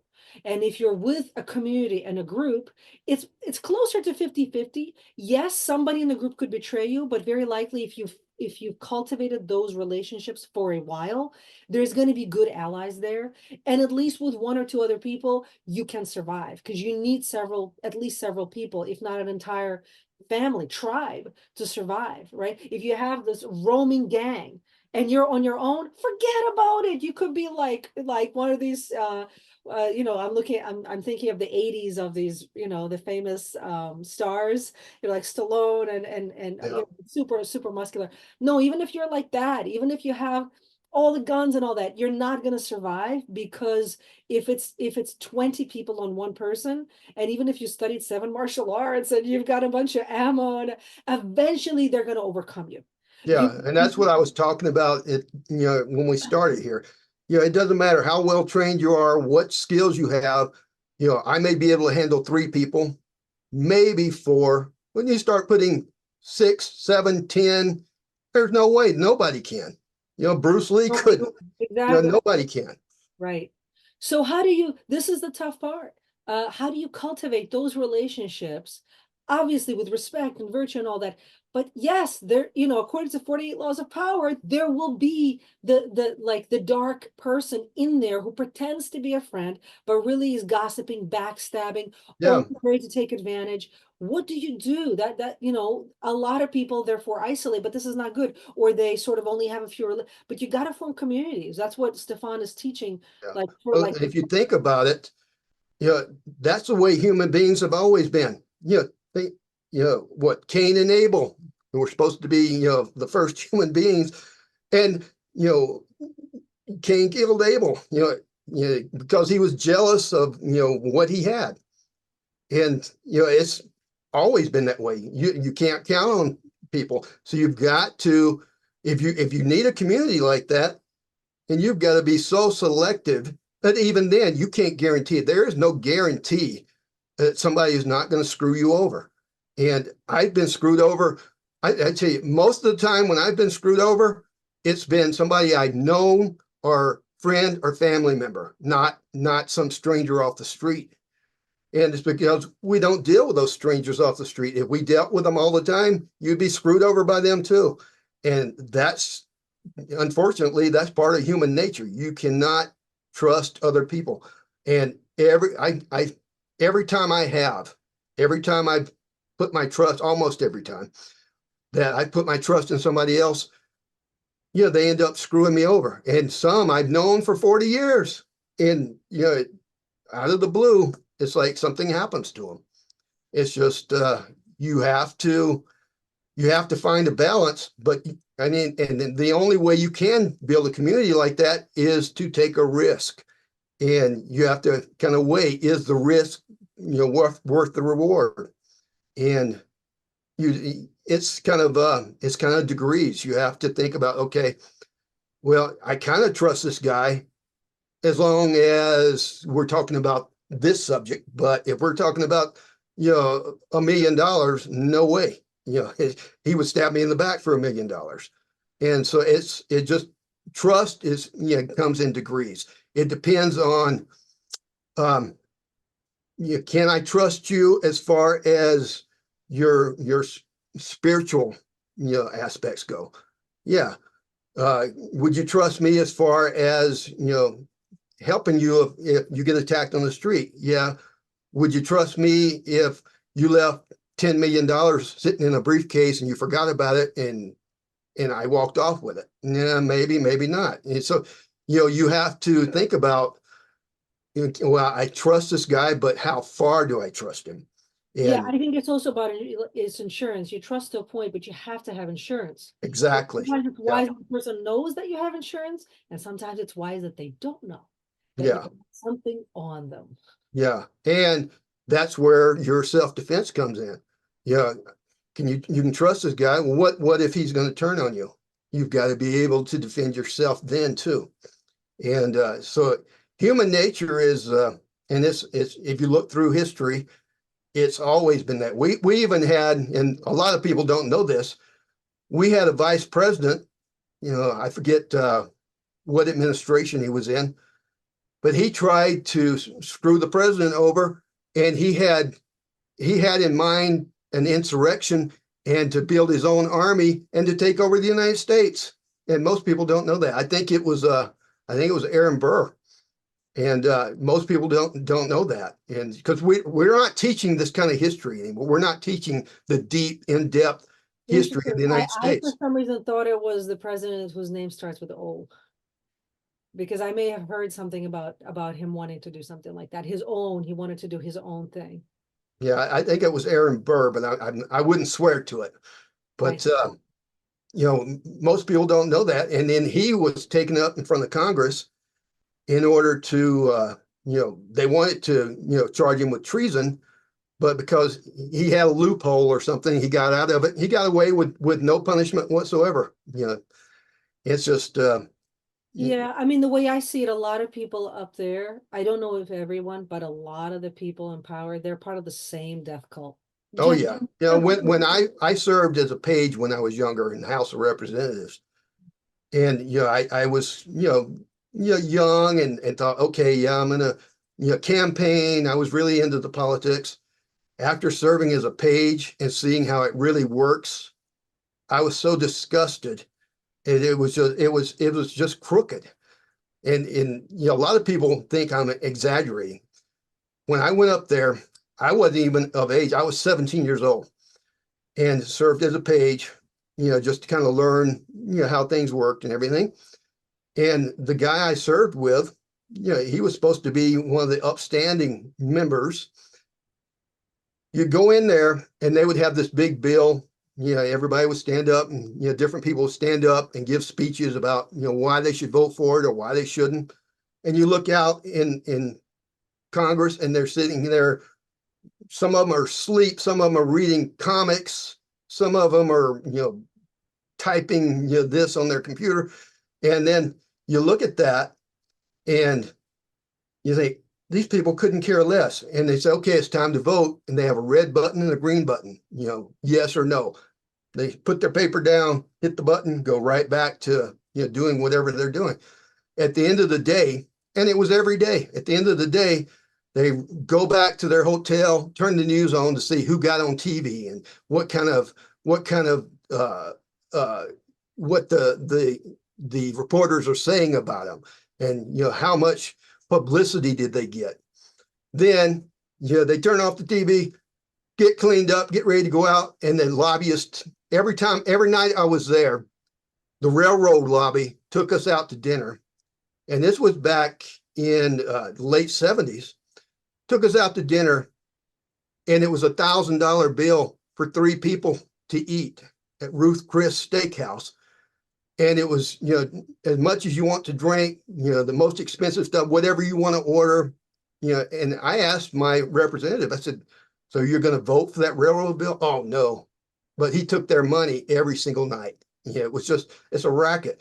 And he'd go back to the hotel, drop me off, and he would go to the whorehouses. And, I was with the rest of the pages, and he said, well, you just go out with your friends and have a good time. And we go out and drink. And at the end of my time there, he said, we need to talk about something. And so he set me down. He said, well, here's the way it works. I just want to explain it to you. You don't tell on me and I won't tell on you. because he was giving me drinks at 17 years old. And then at the end, he was doing it for a purpose, and you didn't know it. So it goes back to kind of what Robert Greene's book talks about. It's all, something behind the scenes, something happening that you're not aware of.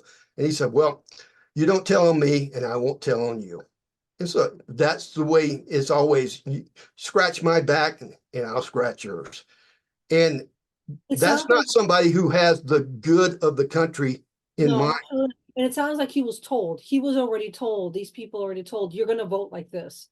And that's why they don't pay attention. They just vote a certain way, red or green, because they were already told. This is what Yeah, you. and with the railroad lobby, just think of spending that much money, and this is just one politician, and they're doing it with every one of them, trying to get their bills pushed through, and they're paying thousands and thousands, millions of dollars to get them to vote a certain way because it's going to make them way more than they're spending, and yet, normal people in the country have no idea what's going on. They think, oh yeah, we vote for this guy. He's an honorable guy. He's gonna take care of his state or his counties or whatever.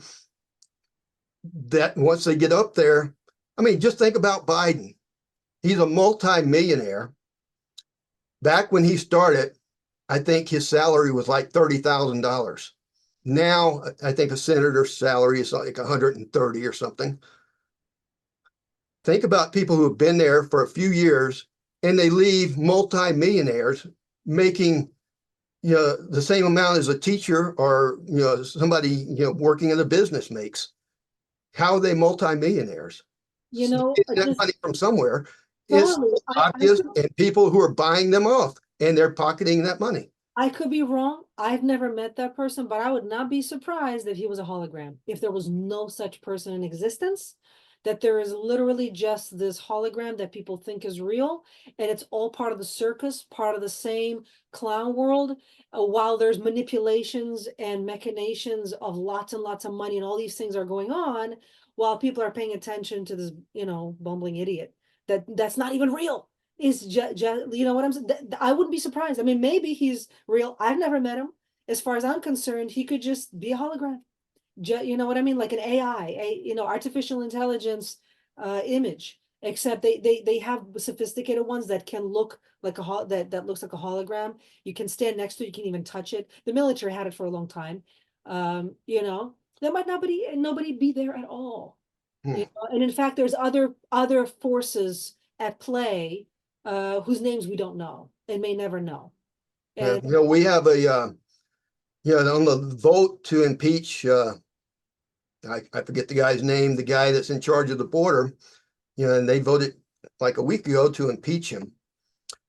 Our representative here in Colorado, and I've met him and talked to him, several times.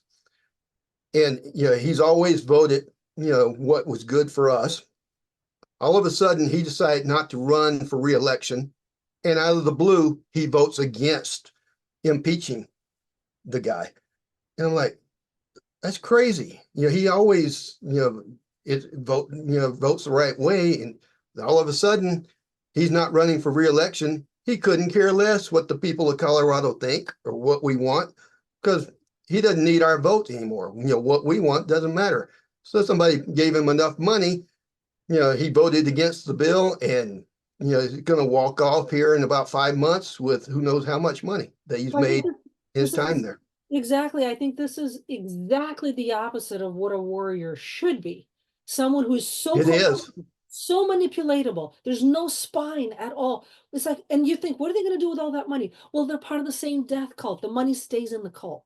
Once you understand that they pay each other and the money stays in the cult and goes into these black projects, and people should research secret space program and why the money goes into the secret space program and how many kids disappeared into the secret space program and why, then you're going to understand why they make decisions like that. It's at least it's going to make more sense than when you're just Yeah. looking at the surface. And a lot of them are related to each other, even if they have different last names. That's all on purpose.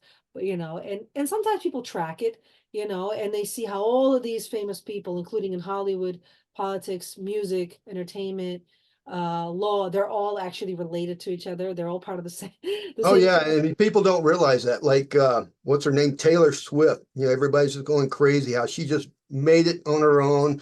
Well, they don't realize, and you can look this up, it's a fact. The day she was born, she was worth $110 million. You know, she didn't just come from nowhere. You know, you give somebody $110 million the day they're born, and you have that in a trust or an investment, you know, making more money every year of their life. And yeah, it's pretty easy to be successful if you start out with $110 million. And Yeah, people don't really, and I don't know the girl, I don't know anything about her, I don't listen to her music, but I'm just saying, people don't realize it's just like what you said. If you look at the background of the majority of the movie stars and stuff, either you know they have family who worked in the movie business, or they were born with millions of dollars to their name the day they were born because their family had set that aside for them. It's not, they're not just coming out of nowhere and making it on their own. Those kind of people are very few and far between. very few and far between, exactly right. And I don't know if this is true, but this is an interesting idea that I've seen, which to me sounds more believable than just this random girl who's just super talented suddenly is an Mhm. international star. So there was this organization called, I believe it still exists, Church of Satan, that was run by Anton LaVey. He started it. Yeah, If it's you still look around. Yeah, if you look at the pictures of his two daughters, Taylor Swift looks just like his daughters. That's why Hmm. people believe she is either his daughter or his granddaughter or related to him. That Church of Satan was very connected with Hollywood. There were a lot of Hollywood people with a lot of Oh money yeah, there's a lot of patroning people in Hollywood, and that's been coming out in the last few years too. patroning that organization. And I've heard some people say, "Oh, they don't really do anything. They just pretend." No, they don't just pretend. They commit crime. They actually they talked about it. It has to do with human sacrifice, animal Yeah, sacrifice. and people don't believe that because it's so foreign to them. It's so hard to believe that something like that could actually be going Yeah, on. they think it's just Hollywood. Oh, they just pretend. It's just a dress up. It's a dress up party. People who say that are actually, what's that word? Apologizing. You know, Apologetic, yeah. yeah, they're Well, you know, there's been several movie excusing. stars come out in the last few years who said, "Yeah, I witnessed that. I saw it. You know, I was, you know, I wasn't a part of the people doing it, but they brought me there. I saw it happening, and a Yeah, lot of them they bring them there as kids, and they kind of groom them, that's you know, right. to that lifestyle. That's right. But you But know, and that's something else. You know, the the morals and the character traits of regular people evolve and change over time. But if you look at the true morals and character traits of a warrior, they've been the same for hundreds and thousands of years. And you know, I just finished writing my new book, which is on Musashi's Dakido. And if you look at the traits that he pushes, like honor, and you know, if you look at everything that's written there, those have been the same warrior traits, and that was in the 1600s. The same warrior traits we have today, the same that we had in the 1800s, 1700s. Yeah, real universal traits don't change. Yeah, they stay the same, like honor, integrity, courage. You know, those don't go away and they don't change into something else. They stay the same. They have always been part of the warrior, you know, philosophy, part of the warrior traits, you know, as far back as you can remember. And, you know, if you think about, okay, well, our society doesn't believe in this anymore. You know, we don't believe there's certain right or wrong. It's everybody is free to, you know, decide for themselves what's right or wrong. Okay, well, to a point, yeah. Okay, you decide what your own honor code is, but that doesn't mean that you can just say whatever you decide is right is right. You can't decide murder, rape, you know, abusing people is right just because you say, well, I got my own code and I think these things are right for me. No, it doesn't work that way. There are certain universal principles that are right and certain principles that are wrong, and it doesn't change. And you know, it's universal. It means it applies to everybody across the board. And you say, well, you know, if you're in a Muslim country, they think it's okay to do this or that. And if you go to Africa, they think this is okay. But no, that is cultural, beliefs. But that doesn't mean they're necessarily right or wrong. There is certain things that's absolutely right and certain things that are absolutely wrong. And what's happening in our country is we're getting, a lot of people are getting confused about what's right and wrong, and they don't know anymore. And it's to the point that there is nothing that's wrong as long as it's your life and you're okay with it, which is what is happening in our country now. And it's getting to the point that it's just totally ridiculous, some of the stuff that they're trying to push on people. It really is. And a lot of people who have worked in military intelligence or intelligence in general, they sort of defected out of that because they are acknowledging that, yeah, actually there's a lot of psychological operations being played on the society. Everything really is. Television is, a lot of internet is, quote unquote, education is. And I was talking about the Church of Satan, right? Out of that came the Temple of Set, as organized by Michael Aquino. I can talk a little more about him now because he has passed supposedly a few months ago. But he, absolute monster. I don't know if you're familiar with Michael Aquino. No, I'm not.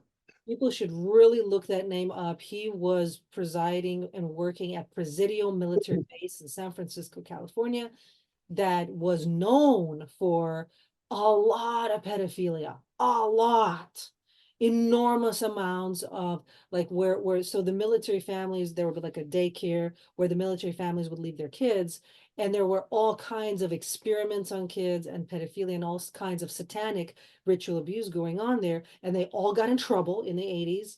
And then he and I think his family went to go defend the Temple of Set, saying, no, nothing like this is going on, it's just satanic panic. So they were able to brush it off as satanic panic. Nobody took it seriously for a while. But then, but during 2016, during Trump, all that stuff came out again. And then you saw mass arrests of pedo circles and drug running and arms, illegal arms running circles all Yeah, around. did you see how the media responded? And now they don't want to even say the word pedophile. They want to say minor attracted persons and trying to push that it's okay. Yeah, And that's how far our culture how and that's twisted our culture has gotten. the reason I mentioned this person, Michael Aquino, is because so he apparently was one of the main contributors to Wikipedia. So this is the CIA psychological operations where people like that, who is an active Satanist, who actively tortures and rapes children for a living, now he's determining what the truth is. People go on Wikipedia, think they're reading the Yeah. truth. He wrote most of that. Well, people don't understand Wikipedia. Anybody, you, I, anybody can go on there and write whatever they want. Well, And that's what he did. it's written by regular people. It's not like an encyclopedia or something. Yeah, but people it's can just a overwrite. website. People will write something and someone else can come in and overwrite it. And eventually it's made to believe like, oh, it's just a bunch of random people. It's not random. A lot of it is CIA. People just are, again, it's part of the illusion. Oh, but we're creating the illusion that you all have freedom, that you can just write whatever you want. You can do whatever you want. This whole idea of you can do whatever you want. You can be whatever you want. You can think whatever you want. That's coming from that type of Michael Aquino branch that were they took the ideas of LaVey and turned it into a psychological operation on the people. So, But if you look at Anton LaVey's writings and what he taught, they basically take everything and turn it upside down and do the exactly. opposite. They call this What's good is bad, what's bad is good. Yeah, that's called this And that's the basis of Satanism, from what I've seen anyway. Exactly right. So they will take, yeah, anything that's good, any positive religion, whether it's Christianity, Judaism, Buddhism, Hindus, anything positive from those things, and invert them. And that's called the Satanic conversion. They do it on purpose as a strategy because they're more of the dark warrior kind. They want to inflict as much suffering and pain to humanity as possible because they're part of the dark matrix and the archontic hierarchy. And that's who they abide to. That's who they follow. That's who they worship. And if And you look at what's happening in our country right now, it goes right along with what you're saying. Look at how many things that we used to consider to be bad, and now the media and celebrities are pushing, saying, well, no, this is good. We were wrong. We're more evolved now. This is good. It's not bad. And yeah, it's just Exactly, and that's why in our culture, anything progressive has now actually become satanic. All these satanic things that used to be known in more traditional societies, known as satanic, now they're called progressive. And that's just the next step. But really, what it is they're guiding people into a collective suicide. That's really because if you can't live like this, eventually you know, all of these evil things that people do to each other and themselves, it will cause people to kill themselves. And that's exactly what they want, a massive sacrifice to their deity, to their archontic dark deity. I've been figuring this out for close to 40 years. There's a lot of research that went into this, you know, so, and there's a lot of people that I do research with, we were figuring all this out. So it's not just me saying all this. If people just do a little bit of digging, just be a little more curious, become a little more open-minded, you will see that these ideas are out there, and I'm not the only one saying it, but I'm one of the people who's here to fight the good fight, because I don't want to see this planet destroyed. I don't want to see the society and civilization destroyed. There's a few good souls here, and I'd like to wake them up and fight out of this darkness. We don't have, because so there is another piece of our collective history that's kind of important. I'll just mention it here, is that a lot of the people who are here on this planet, they actually came from different places in the universe where they destroyed their own planet, and in wars like Star Wars, but it was real in the past. And so a lot of the people here are survivors of cataclysms. That's why we have collective PTSD, and why we don't remember where we came from, why we're so manipulatable, why we're so triggerable, so emotional, and et cetera, et cetera. And so this planet is like a sanatorium. There are very, very positive light forces who are watching over us. They want us to heal and to evolve, but they're not going to give us the answers. They're not gonna make us do anything. They want us to choose good because it's the right thing to do. Nobody's gonna force us to choose good. And if we're gonna try to destroy the planet, they're not gonna let it happen. But they're also not gonna make us or force us to go in the direction of enlightenment. People have to want to go in the direction of enlightenment and then do the necessary inner work to get there. So some souls are like in different levels of that progression of that journey, and I'm hoping to sort of guide people better in that direction, but it's very, very hard. I'll tell you, it's like they say it's the darkest before the dawn. All I see sometimes is just a lot of dark and not a lot of dawn. There's like glimpses. There's a few good souls here and there who are like, but you know, it's like a lot of them are going away. You know, they're dying. They're older. A lot of the young voices. Yes, there's some very profound young voices, but I don't know. I think we're collectively still going in the wrong direction. We're not quite right. Let's put it that way. Like the compass isn't quite aligned. There's got to be a lot more changes that need to happen before I'll feel like, okay, we're really on a good trajectory. I don't feel that right now. No, we're going the opposite direction as far as I'm concerned. Yeah, maybe slower than we were before, maybe, you know, because World War III, after all, didn't happen yet. It was supposed to happen before. The Dark Forces were really hoping to make World War III happen around 2012 or even earlier. Well, they failed. They tried several times and they failed several times. So that's good. So maybe we're going slower in the wrong direction, but we're not yet in the clear, not whatsoever. We're on the verge. You know, it's going to be a miracle if we don't have World War III here in the next, you know, Well, next not only a few years, but I'm thinking maybe in a few months. Because if you look at what's going on in the connections, if you look at, it looks like Donald Trump's going to win the election, you know, unless something strange happens between now and November. And you look at the way he was compared to Joe Biden, and you know that Russia, China, North Korea, Iran, they all know that if Trump gets into office, things are going to change, and they're not going to have the freedom to continue to do the things they're trying to push right now.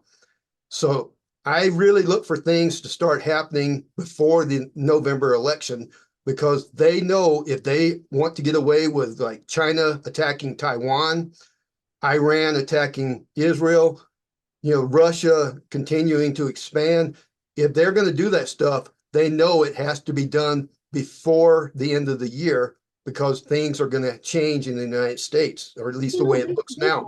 based on my research of a lot of years and different people who worked in like different military projects and the Navy and the secret space program, Russia and the United States have always, in fact, worked together. They were, in fact, always allies. Even during the Cold War, they were allies and they were working on projects together. The animosity is manufactured for the public. is for the public consumption. It's to rile people up, to make them confused, to not really understand what's going on. Because that's the art of war is deception. Yeah. So as far as I could tell, Trump and Putin got along quite fine. They still do, but they are beholden to their nation and what they got to do. But they're not in fact enemies. I don't think Russia is America's enemy whatsoever. But Russia, as far as I can see, this is just my opinion, based on my research, is that there are some positive forces that they actually suppose, like you can read about this, how they replaced Putin. Putin used to be like a really, really bad gangster, really bad mafia dude, like just straight up killer. And he got replaced by what they call the alliance, the positive military, the positive warriors who said enough is enough and we got to take things in our own hands. And they replaced him. And so this is a body double. His wife talked about it. She says, one day they replaced my husband. And I said, this is not my husband. I don't want to be married to him anymore. They got divorced. And he started to date much younger women. And people were like, oh, it's typical. But no, it's because it wasn't the same person. You can tell by looking at the pictures, it's not the same person. This new one is kind of chubby. He's not very athletic. The older one was super athletic. He was like a master of multiple martial arts. He was trained in armed warfare. He was a very, very tough, scary dude. This new one is like, I don't know, like grandpa a little bit, like just different. They're different. You can tell they're different. It's obvious. But the new one is supposed to be the positive one. That's part of the alliance, and this alliance is all over the world, and that includes the United States and China. I don't know if this is true. I'm just basing it on my research. I don't know ultimately, but my sense of what's going on is that, and also Edgar Casey. I don't know if you remember Edgar Casey, Yeah, I know who he is. the American Prophet. He wrote somewhere in his predictions that Russia would be I forget what the word is, but the guiding light, that when things would seem very, very dark, it's some like a hero will rise out of Russia and like be that like a savior in the world. Hmm. Sounds amazing. It would be great if that's true. I don't know if it's Putin per se, but I think it's more like that alliance, those positive. They're very traditional. They tend to be very Christian, but their values are aligned with light, not darkness. They're not part of the death cult. They're not like a Kino. They're like the opposite. So you see, there's the dark military and the light military, and they're at war with each other. And the light seems to be now quietly winning, but because war is all deception, we don't really know about it unless you like really dig in the research. And I used to spend a lot of time in the rabbit holes doing a lot of research, like 10 hours a day for a long time. So I found all these interesting tidbits, and there are some people still doing all that research. So to make a long story short, I think a lot of what's on the news, none of that is real. It's all like sludge content for public consumption. It's meant to deceive. It's meant to deceive. It's not real intelligence. And if you want real intelligence, you have to go to the source. You have to go to the source of intelligence, which is look at what the military intelligence of each of these nations is putting out, or the defectors from these are putting out. And sometimes you can't trust that either. Sometimes they deliberately put out information to deceive the enemy. So you have to read through the lines there too. You Yeah. always have to read between the lines. You always have to watch out for possible disinformation. But I think there are sources of truth. They just hide them, and you have to dig to find them. And that's why they're not worried, because most people aren't going to dig to find anything, as we've discussed, right? So Yeah. in that And sense, people wonder, how do you keep your inner peace when all this stuff is going on? You see, wars and rumors of wars and where everything is heading, and you have to have a sense of detachment from all that stuff that's happening, and you have to focus more internally and what's going on with you, and just kind of be distant from some of that, because there's nothing you can do about it. There's things that you can do something about and you can change, and there's things that you can't do anything about. And if you are worried about the things you can't control, then you're not going to have inner peace, because you're going to be stressed and worried all the time, or upset and angry or whatever. But you've got to not worry about the things, or not worry about anything, but you've got to not be focused on the things that you have no control over, and only focus on the things that you can control. And those things are very limited to, your thoughts, your words, your actions, things that have to do with you personally, because you have no control over all this stuff that we're talking about. And Absolutely. if you start thinking about that and going into it too much, you get overwhelmed and think, I can't, I can't have inner peace because, this world's going to hell. How am I supposed to have inner peace? But you have to distance yourself from that stuff and focus on the stuff that you can control, which is your personal life and the things that you have control over. I agree. Another thing that always gave me comfort in my early 20s, I had a spiritual reawakening and I remembered a lot of my past lives. And since then, I did a lot of past life regression therapy work and shamanic work. And I actually remembered a lot more of my past lives and other dimensional lives, future lives. And it's like it becomes very, very clear when you do deep spiritual work, it becomes very clear that the soul goes on. The soul doesn't die. No one can actually kill your soul. The soul continues.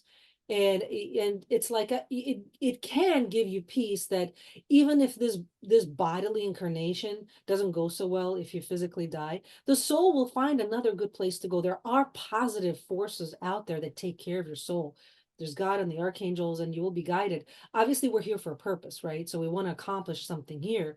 But it may take a little bit pressure off that, do your absolute best to accomplish whatever you came here to accomplish. But if it doesn't work out in this lifetime, you're going to get another chance. Maybe you don't want to come back here again, but you will. You will. If you got a mission here, they're going to put you back and you're going to do your mission. You're not going to get away with not doing your mission. That's for sure. So really do your best to accomplish. But but so there's another thing you mentioned in your Bushido, the Art of the Warrior Way book, is I refuse to lower my standards to accommodate those who refuse to raise theirs. I mean, that speaks to my heart also, because I feel like that like defines my life. I learned, I think, a little bit faster sometimes than other people around me, and I often have to go from from this to this to this in order to make my own curriculum, because Yeah. the conveyor belt type of schools never worked for me. It's just, I always like to learn on my own. I learned a lot on my own. So I feel like a lot of people don't level up. A lot of people get jealous. They backbite, they backstab, they betray, they do this all out of jealousy because, oh, this person, they think you're more talented, or you think you're more strong, you think you're more smart, you think you have more money, or they think you have better whatever, and then they decide to attack. So to me, that was always a sign, level up. If these people can't handle, Yeah. they're not good allies to you, you got to level up. You got to go and find better, stronger allies. But what would you say? How would a person tell if it's time for them to level up, if they've run their course where they're at? Then what do you mean by level up? Well, so let's say you're at a certain level of development, and let's say, a typical example is friends and family, and they start. So with women, this doesn't happen very often with men, but this happens with women a lot. This is like the female pecking order. Very often, if a woman starts to lose weight, look better, look younger, her female friends will start to distance or talk trash about her, or comment, oh, you look pale, you look sickly, are you okay? And it's like, it's all about not acknowledging the fact that this person looks better and is better. Well, Uh, it's about jealousy in that of course, case. of course. And and The idea, that's why so many people stab you in the back. And when I was getting attacked so much, about my writing, you before I became successful, nobody ever attacked me. It wasn't until my book Modern Bushido hit #1 on Amazon, then they started attacking me. And I found out a lot of the people that were attacking me, it's kind of like what you're saying, they were authors who were unsuccessful, and they were jealous that I was becoming successful. So they wanted to bring me down to their level.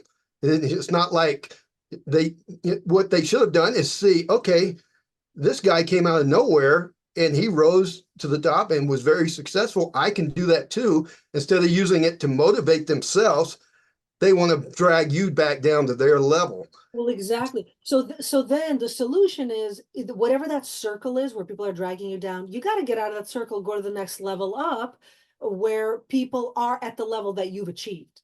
If that makes sense. That's what I mean by Yeah. level. So, and there's so And many. that goes back to focusing on the things that you can control, focusing on yourself. Instead of focusing on the people that are trying to drag you down, you defend yourself from them and you look at the people that you want to be more like, and you try to you incorporate more of those people in your life. Because anytime you want to be, it doesn't matter what it is. If you want to be more like Robert Greene, then you want to have more people like Robert Greene in your life, more successful authors, more, and it works that way in any way. Like if you want to be a successful MMA fighter, you don't want to go to the people who don't know what the hell they're talking about. You want to go to people who have been successful and can teach you how to increase your skills. And it's the same in anything. If you want to be a better That's hard. martial artist, By the you way, want to talk. by the way, that's hard because there's not a lot of women who want to do what I want to do. Right. I encounter a lot of, yeah, there's a lot of women who want to train in martial arts. They don't want to fight in MMA. Yeah. They don't want to have to work out 3 hours a day. They don't want to have a disciplined lifestyle like I do. You know, they just don't want to, which is fine. So it's hard actually for me. So that's why I train with men, because I find that there's a lot more men that at any level who already are doing what I want to do, or Yeah. are more easily, I Well, mean, when it comes to martial arts skills, it doesn't matter if it's a woman or a man teaching them, the skills are the skills. What you care about is finding somebody who has those skills and who can teach you, how to improve your skills to be like they are. And that goes back to, I've trained with a lot of different martial artists, and some of them couldn't fight their way out of a wet paper bag. And some of them are so amazing, it's like light and dark, night and day. And Sifu, I started training with Sifu Aldecascos. Gosh, it's been 6 or 7 years ago, when we first trained together. And he was, I think, 75 at the time. And even at that age, he was the best martial artist I've ever trained with. I mean, still so fast, you couldn't even touch him. And it's just, and I tell you what, I've gotten a lot of accolades, a lot of awards, fifth degree black belt. And one of the most, how do I want to put it? One of the biggest, it's not really an award, but one of the most, I just went blank, sorry. One of the best things that's ever happened, or that anybody has ever said about my work or my martial arts skills, is when I was training with Sifu Aldecascos, and he told me, Bohdi, there's nobody on the streets you can't handle. He said, you are as good as any of the top black belts I've ever worked with. And when people start bashing you, like you were talking about, trying to drag you down, which they were doing to me, if you listen to those people, they can plant seeds of doubt in you about, do I really have the skills I think I do? Am I really that good? And you start to doubt yourself if you listen to those people. And that's the reason you don't want to hang around with those kind of people that are trying to drag you down. And then you have somebody like Aldecascos, who is, one of the top martial artists of his time. And when he says, yeah, you are as good as any of the best people I've trained with, that is the best compliment anybody can give you. That means more than any of the rank or titles or anything else, because what he says, he knows what he's talking about. The people absolutely. saying, oh, Bodie Sanders is a fake, he's a joke, he can't do this, can't do that. They've never trained with me, never met me. Most of them I've never even spoken to. And yet they're saying this stuff. And if you allow yourself to listen to that stuff, you start, to doubt yourself and say, well, maybe I'm not. Maybe I'm doing something that's not right. And then when you think about, okay, wait, I've never met these people. They've never met me, talked to me, trained with me, or anything else. I'm going to listen to the people who I've trained with. And that is the same as what you were talking about with the women losing weight. And, their friends get jealous and try to drag them back down because they don't want you to be, they don't want you to surpass them and to, go ahead of them. Because if say, back to your example of the women losing weight, Okay, one of them loses weight and looks prettier, sexier, whatever than the other ones. They're jealous, they're envious, and they're thinking, well, she's not going to want to hang out with us anymore. You know, she's and the same thing. It doesn't matter what the subject is. Yeah, and See, it goes in much your further. spiritual life, if you start Absolutely. being more spiritual than the people you hang around with, they start to get afraid.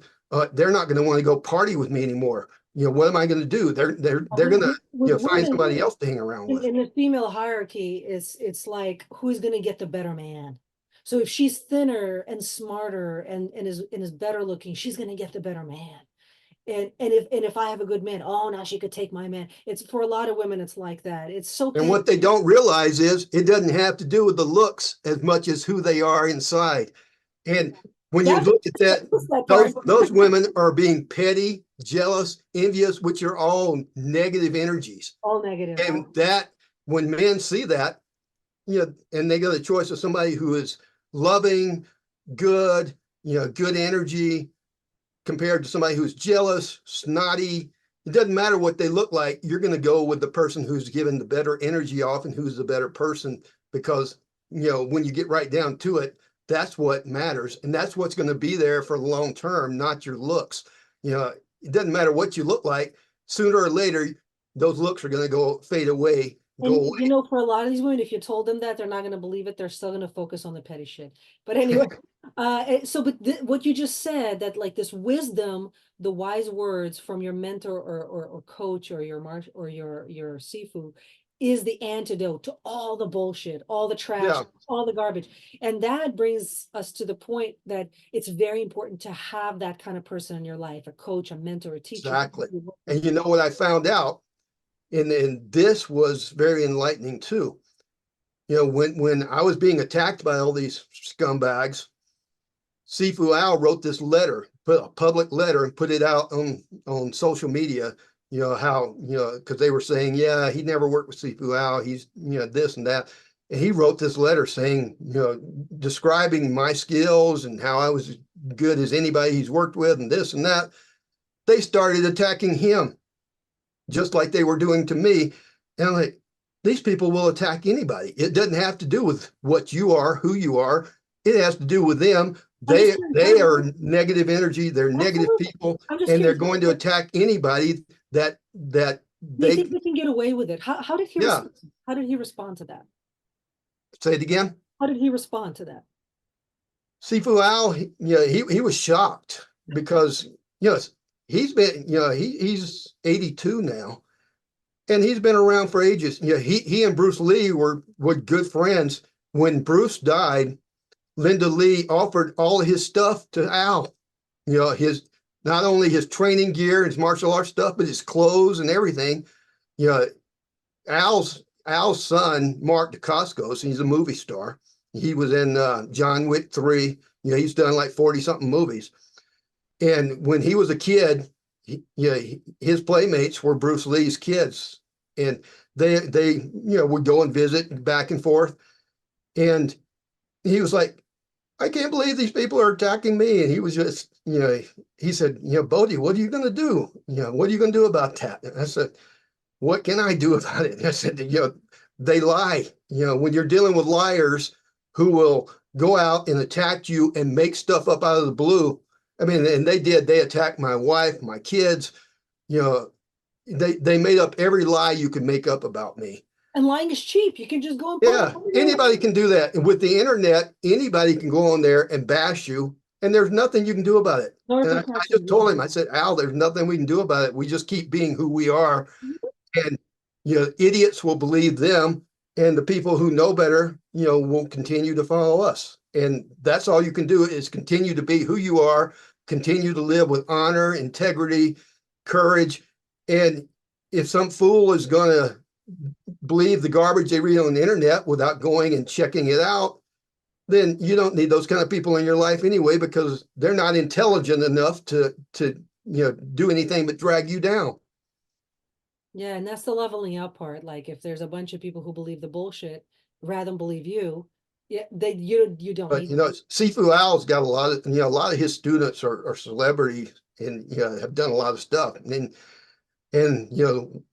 I probably shouldn't even say this, but one of the ways he responded to it, is I got a call one night from one of his students, and this is a guy that Sifu Al told me is the baddest warrior he's ever trained. I mean, he's tough.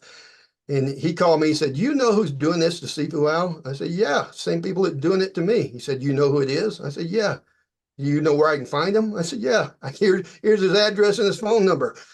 And he called me back about an hour later. He said, Sifu Al's not going to have any more problems. He said, I called that guy and told him, if you ever say another word about Sifu Al, you're going to get a knock on your door one night. And that's the last time anybody will ever see you. He said the guy started crying on the phone. And he said, he apologized. He called Al later to apologize to Sifu Al. And Al said he was only on the phone for like a minute and a half. And he lied to him 3 times. He said, I don't even know who you are, sir. I know nothing about you. I've never heard of you. And Al said, well, I'll accept your apology. Just don't let it happen again. And then he started saying, well, it's such an honor to talk to you. And, I've seen you on the magazine covers and I followed you. He just lied to him, said one thing and 30 seconds later said something completely opposite. And Al caught it. And he said, yeah, that's when I knew that, these guys are nothing but liars and they will do this to anybody. This sounds like an energy vampire type of person who creates a lot of chaos Oh yeah. Well, there are people who live to do that on the internet. Yeah, and they suck That's how they get their kicks. Yeah. Well, they suck energy through all of this tumult that's not going on. Everybody's emotions are heightened, and they're just sucking up the emotions. And it's funny you say that because when you get right down to it, these people want the attention. That's what they want. And when I finally realized that, because I was kind of like I had the same attitude as Donald Trump. You hit me, I'm going to hit you back way harder. And when I was doing that, and that's the exact wrong way to respond to these people, because that's what they want. They want attention. They're nobodies. Nobody's ever heard of them.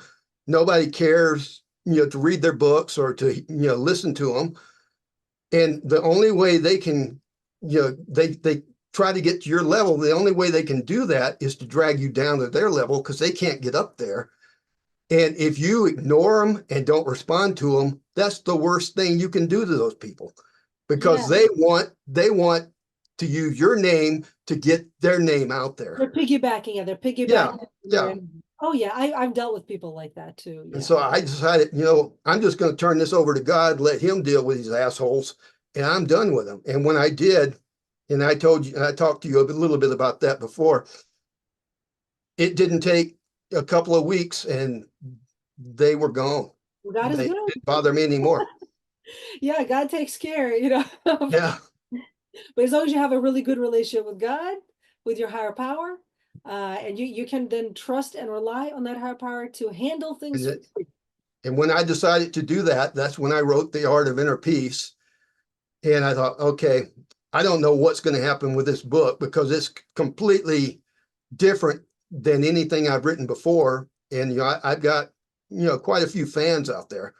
And I don't know if I'm going to, if my fans are going to buy this book or if they're going to say, he's washed up and done.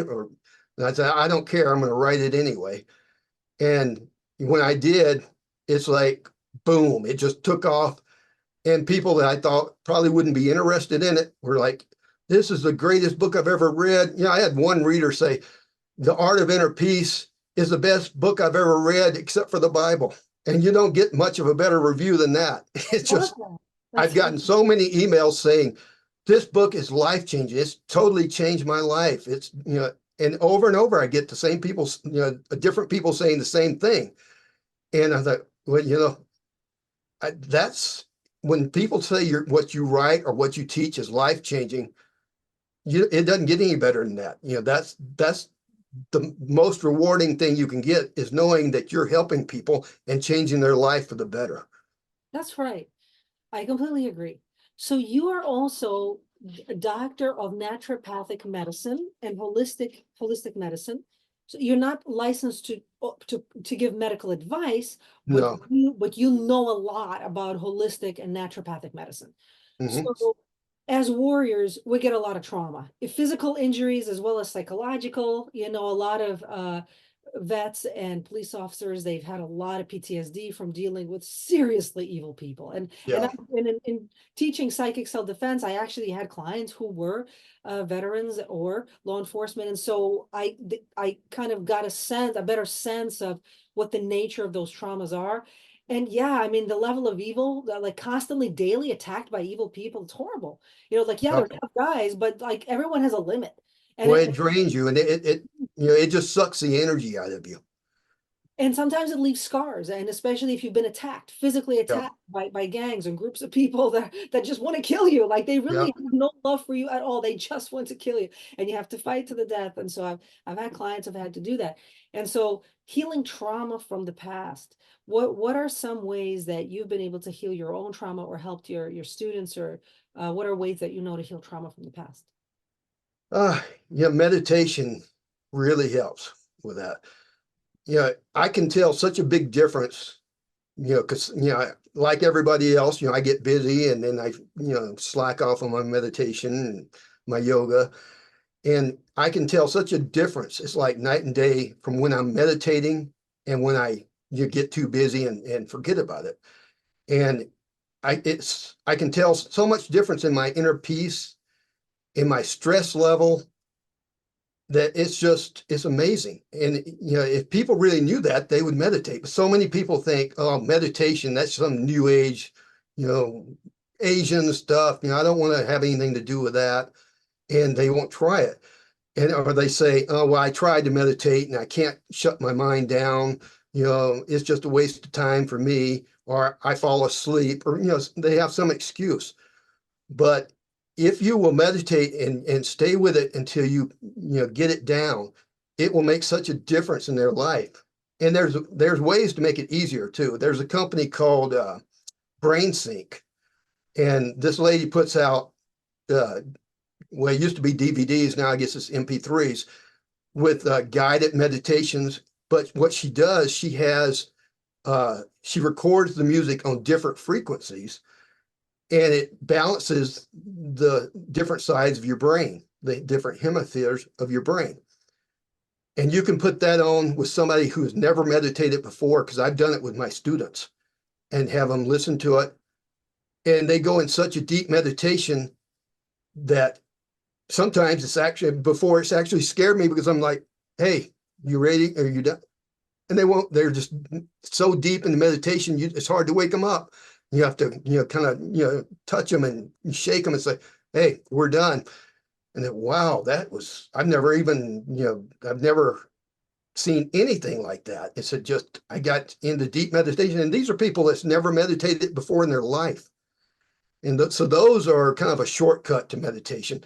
Um, to me, I still use those when I meditate, because, I don't use the guided meditation part, they have music without the guided meditation, and it balances the hemispheres of your brain. And when you put those on, it doesn't take 5 minutes and you get into a deep meditation. And it's really useful, especially with people with, trauma from the past and stuff that they've had to deal with. That really, changes them. Excellent. Yeah. And for people who think it's a religious thing, it doesn't have to. There's been so much scientific research done on meditation. You can go on PubMed, the website, and read articles about just Yeah. clinical meditation, Well, it's clinical. the same with traditional Chinese medicine. People thought, oh, it's just ridiculous, the herbs and acupuncture. Now science is proving, oh yeah, well that's not some kind of new age weird stuff. That actually works. A lot of people in China will do surgery without anesthesia, just using acupuncture, and that's something that that's not some kind of new age, weird stuff. That's scientifically proven to work. Yeah, that's pretty amazing, actually. Pretty amazing. Um, DMSO, this was my big discovery of this year. If you could just mention a little bit, when I read about it, and I highly suggest everyone who's listening, go research DMSO. It's incredible. It's tree medicine. It's a liquid that comes out of a tree. Well, That it's kind of it's something that's left when they when they take the wood and make paper with it. It's a substance that, is a side effect of that. And it's not a really, you can't find anybody hardly unless you look for it on the internet that'll tell you, yeah, that'll help you, because it's not approved for humans. But they've used it for years and years on racehorses. When a horse gets injured, they'll put it on his joints and whatever to heal it. And it's, they've seen amazing things with it. I've been using it for years, because I've had so many injuries. I've been a bodybuilder for, 40 years. I've been martial artist for 40 years. I played football for 6 years. And I've had so many injuries and stuff that, I put that on and use it. And it's so strong that you have to be careful with what you buy, because some of them are so strong, you put it on, it starts to burn you. But it really, will heal you, and it's not like a pain cream. But it doesn't like burn the skin off. It just itches, but then it goes away, right? Like it's not. Well, it can burn the skin, Oh. turn you red, and have a rash, because there's different strengths of it, and so you have to kind of be careful. Some of it, the one I gave you to use, I really like it because it's not that strong. It comes like a lotion. It's kind of like almost feels like whipped cream. And you rub it on, and it smells like roses. It smells good. If you use DMSO, that's just straight DMSO, it has a really strong, I don't even know how to describe the smell. I don't like it. It smells really bad to me. And it's liquid, and you just rub it in, and it can burn. I've used it on a student before that it actually, she said, this is burning me. And we had to, wash it off. But yeah, people cut it off in 50-50 water or 80% DMSO water. Yeah. You can't use it straight, or it's too strong. Yeah, for some people, yeah.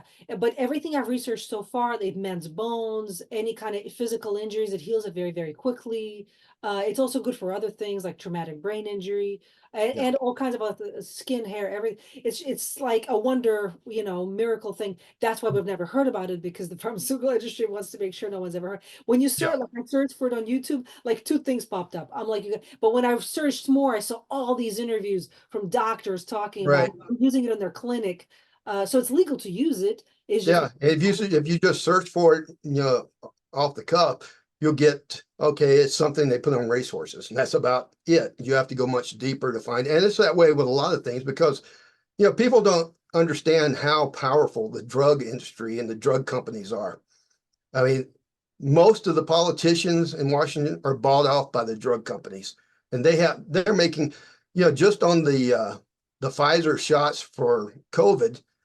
That company made billions and billions of dollars, and their shots didn't even work, and so they bought off the politicians who required people, or tried to require people, to take the shot. I didn't take it.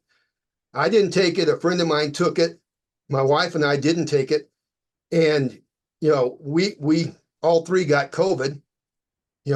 Mine, I didn't even notice it. I wouldn't have known it. I was sick. I just felt like I had a little cold. And same thing with my wife. And we got it again after the fact, and it was like nothing, because we had built up natural immunity. Our friend that took the shot got COVID again. She was sick as a dog, and she had not only the shot, but a booster shot. And she said, I don't understand this. I'm getting sick, really sick, and you 2 didn't even get the shot. You're not sick at all. Yep. By the way, I did not take any shots or boosters. I did not get COVID or any of those strains because I take care of my health. And at that time, I was doing some real estate work. So I went into at least 60 different houses with people living in them, and I did not get sick. And, I got sick, but I didn't, I wouldn't even know I was sick. It was like a cold that lasted a couple of days and was gone. And the people that get their shot, not only did they still get sick, they find out the government lied about it. The drug company lied about it. It didn't stop you from being contagious. It didn't stop you from getting COVID. And not only that, they're finding there's so many side effects. It's damaging people's hearts. Oh, yeah. They're finding athletes who are, in the top condition you can be in, just collapse dead, for no reason. Yeah. And they're That's finding out that, and they're I gonna, think we're going to see more and more of that happening over the years. And they're oh, still pushing the shots right now. They're still pushing it. and this is where my heart really breaks because I know a lot of coaches and a lot of athletes and a lot of martial artists, and a lot of them are not up to speed with the holistic stuff. They Yeah, stick to conventional diet, they don't do holistic stuff, they pop Advils, they take the vaccines, and they're destroying their bodies much faster than they would have if they had, kind of embraced the holistic way. But yeah. unfortunately, a lot of people have to go, have a horrible amount of injuries where they almost can't function, and then they're Mhm. like, okay, what do you have here? What is this holistic stuff? And unfortunately, it often happens when they get to their 40s and 50s, but it's like, that's a lot of decades of damage to be undone Yeah, that you did to yourself by following a conventional diet and eating junk food, eating desserts, eating sugar.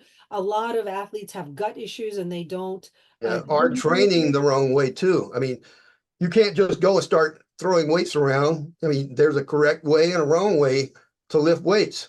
And if you're lifting the wrong way, I mean, your muscles are much stronger than your tendons and ligaments. And so if you go in, yeah, I can lift a lot more weight than that. And they just keep going. Okay, put some more plates on there. If they keep lifting, what they don't realize is they're doing damage to their tendons and ligaments because you've got to take it slow. Like anything else, you've got to start slowly and build yourself up. And while you might be able to lift that much weight, if you do, you're damaging your tendons and ligaments. Oh, that happened to me recently. Just out of curiosity, I wanted to see how much I can squat. I squatted to 135 pounds. I did it. I was fine. I think I did 26 reps of that. So I'm like, I'm good. But a few days later, I'm like, oh yeah, my knees are not happy. That's how I found out DMSO, because then I was And training that's so hard. exactly what I'm talking about. Your muscles are stronger than your tendons and But I ligaments. And was just curious. I usually don't you've do got that. to get those in shape first and then start building your muscles up. And if you I don't, usually, you're going to yeah, have shoulder problems, elbow problems, knee problems. yeah. I usually don't do that. I'm careful, but I was just really gung-ho and I was just curious. It's like I always go for like 100 or something. I was told I can do more than 200. Let me see what I can really do here. So, but that mistake led to me finding out about DMSO. So you see, there's no dark without light. Yeah. But Yeah, I've got regarding, issues with my shoulders and elbows from that problem now because I've been lifting since I was in high school. And I was benching quite a bit at one time, but my every time I go up and down, well, just doing this right now, my shoulder pops. And it's because I was not lifting the way I would or wasn't have you conditioning. tried the DMSO on the shoulder? Yeah, but it's like you said, you're not going to correct decades of injuries and problems overnight. And Because sometimes you can do it and you can't correct it. I have heard, I was listening to Dr. Amanda Vollmer. She's the one who wrote a whole book on DMSO. And she was talking about how she slammed her finger in a door. She pulled it out, just a reflex. It broke. She actually broke her finger. She took a piece of paper, soaked it in DMSO, wrapped it around the finger, and it healed it completely within a week. The break, everything. She's like, I don't even remember what hand it was because everything is so completely healed. Like there's no pain, there's no scar tissue, there's no remnant of that. So it is possible, but I wonder if it's because she's also doing energy work and nutrition, and she's doing all these other herbs, and she's always surrounded by other healing things. So Yeah. she's not injuring her body all the time. And maybe that's why it heals faster. Or it might have not been a real break. It might have just been a tiny fracture or something too. Because you break a bone, it takes a while for that bone to heal. It's not gonna, I don't care what you put on it, it's gonna take a while. And you have to go through the healing process. Yeah. Well, so there is a way to, like, when you're using herbs and energy medicine, there is a way to speed it up. Like it's time, it's outside of time, and you can't trick time. Time doesn't flow the same way for everybody. So it does take time, but it could be shorter. Uh, Yeah. Well, you can shorten it, yeah. you can shorten it. Yeah, I took a couple of classes in herbalism with my doctorate, and I grow my own herbs and make my own tinctures and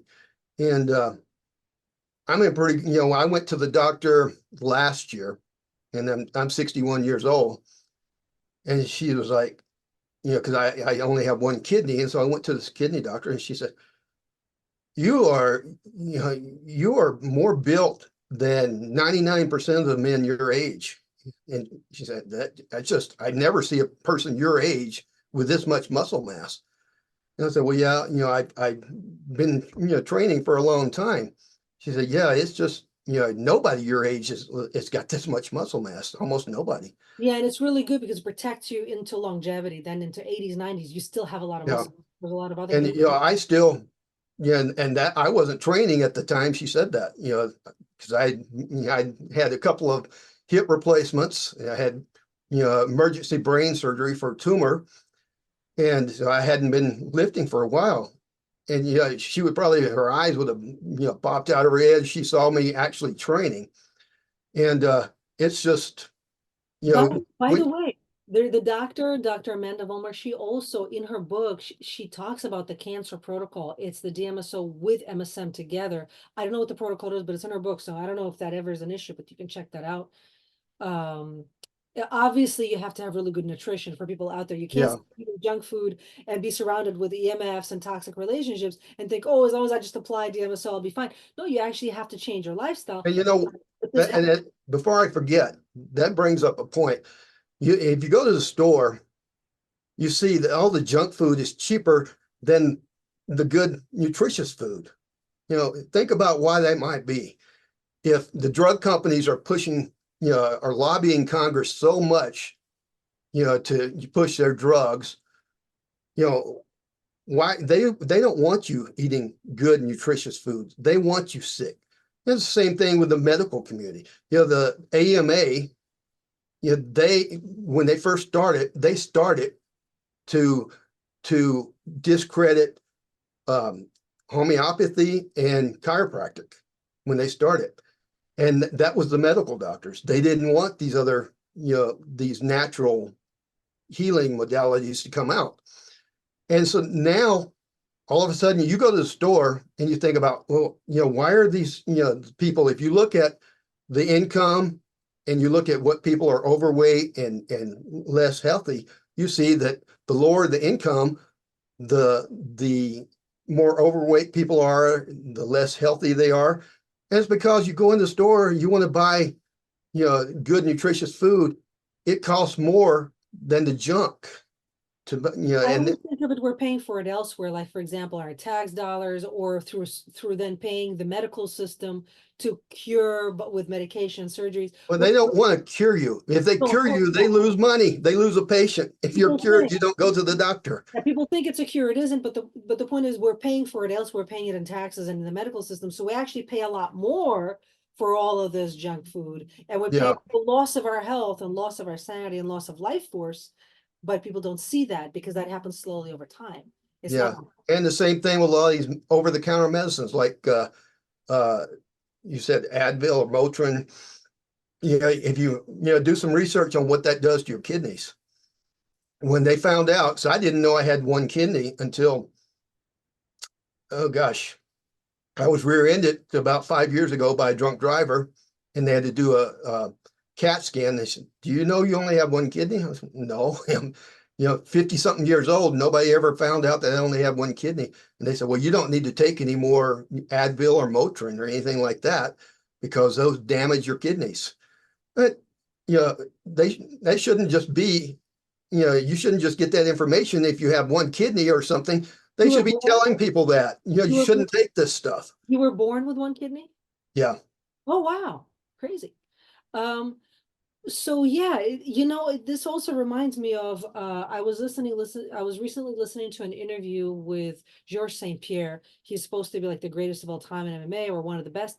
And he was talking about how in the peak of his career, he was right before a fight, he was bleeding out of his butt because he had ulcerative colitis and didn't know it. Mm. And he's one of these people, and he said, "Yeah, I really like sugar. I really like pasta. I like my coffee. I like not so much the junk food, but the food that's not actually good for your gut, that damages your gut." So he had damaged gut, but he's so hardcore. He went into the fight and he actually won the fight. But I'm like, most people aren't like that. They're not that hardcore. Yeah. If they have a damaged gut, there's a cascade of other diseases that they now are dealing with. And it really behooves everybody, especially athletes, to pay attention to. You want to prevent ulcerative colitis, which is. Yeah. And after the fight, he actually went to the doctor. He got his diagnosis, and he did change his lifestyle and diet, and he did become more holistic.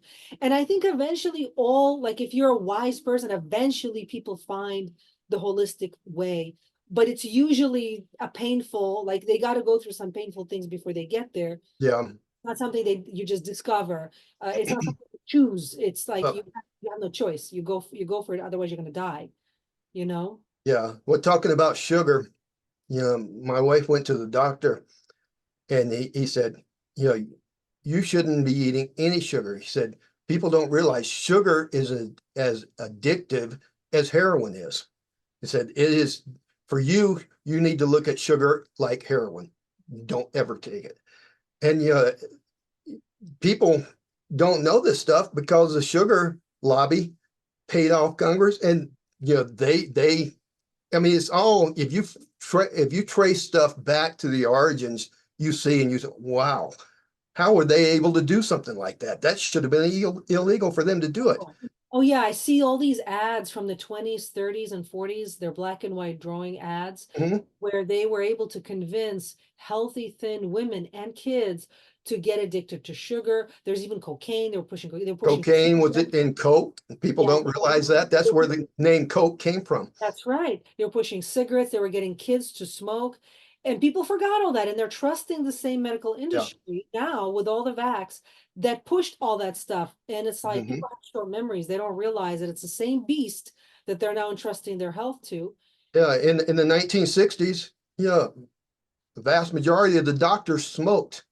It's just like was nothing. And you go and look at the sitcoms from the 1960s, like Bewitched and some of those shows.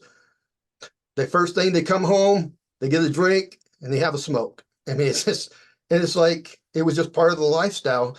And nobody could even fathom that the tobacco company was lobbying Congress and killing people. It's crazy. Yeah, it is crazy.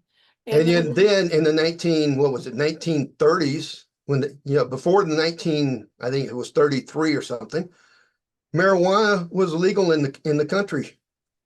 And people grew hemp, they grew marijuana. Uh, George Washington grew marijuana plants, and all of a sudden they decided, I forget, it had something to do with lobbying. I forget exactly what it was.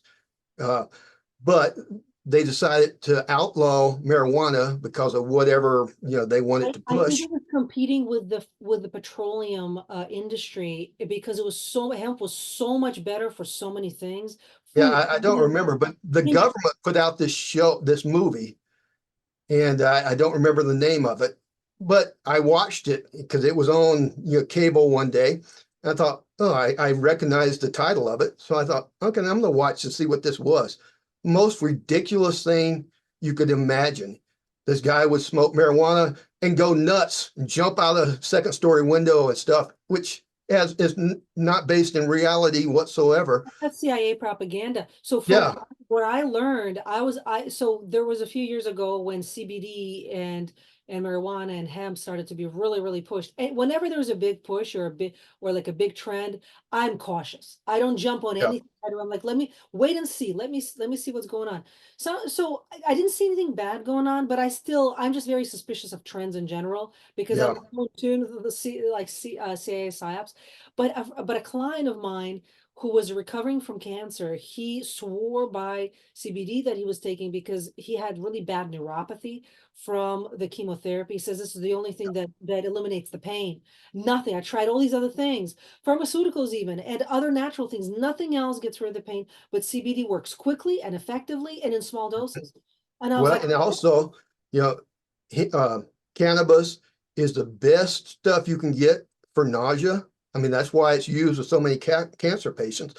It's the best thing you can take if you have insomnia to help you sleep. And it's not addicting like all these, all the drugs that they give you if you have insomnia. They'll give you this pill, that pill, and they're addicting. If you take like lorazepam is one of the pills they'll give you to help you sleep, and it works great. But you take it for a week, you're addicted to it. And if you try to stop it and not take it, you won't sleep that night. You won't sleep for a week after you get that's off right. of Well, another thing that people really miss about pretty much all pharmaceuticals is that they're designed to open your psychic doors, and the doors they open are not to the good guys. It's Hmm. the demonic, it's the archontic. By design, it's like that. And Archangel Michael told me a long time ago, all pharmaceuticals do it. It's just a matter of degree. The meds for the brain, any kind of psychological affecting medications, they all open up psychic doors, and a person just becomes like Grand Central Station. Any demonic entity can just come right in. And Hmm. if they're not very spiritually aware, they're not going to realize they're getting demonically possessed. And that's why you see these people acting the way they do. So some of that, some marijuana that's out there that's sold on the street, I know for a fact it's been changed and modified by certain agencies to do the opposite of what's intended to do. Initially, it was intended to open the heart, so it does the opposite. It like traumatizes the heart, it closes the heart, and that's why some of these people have these bad reactions. So, but originally, from what I understand, the tobacco plant and the marijuana and the hemp, they were given by the star beings, our star ancestors, to the natives, to the indigenous groups as part of their medicine. And another thing that I was honestly shocked when I learned this is that we have cannabinoid receptors in our body just like for vitamins. So we're supposed to be getting vitamins, either producing them or getting them from our food. So we have cannabinoid receptors. So that means we're supposed to be getting CBD constantly in our diet. We're supposed to be eating it. It grew everywhere. We're supposed to be eating it like salad. Yeah, it's a Oh, weed. That's why it's called weed, because it in right. like in Mexico, it just grows in the ditches and stuff. Uh-huh. So we were supposed to be eating it the entire time, but we have, it's like, imagine never getting any vitamin C. Well, of course, people are going to be getting sick. But in Yeah, this case, I think the sickness is spiritual. It's part of yeah. the spiritual disease that's making our society demonic.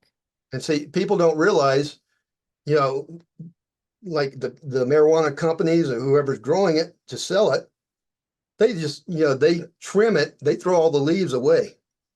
But you can put those leaves in salad, and they're actually very nutritious for you. Yep, exactly right. Well, I think we covered so many topics. I hope we gave our viewers and listeners so many juicy nuggets to go research. And hopefully we'll have more talks like this where we can share more wisdom.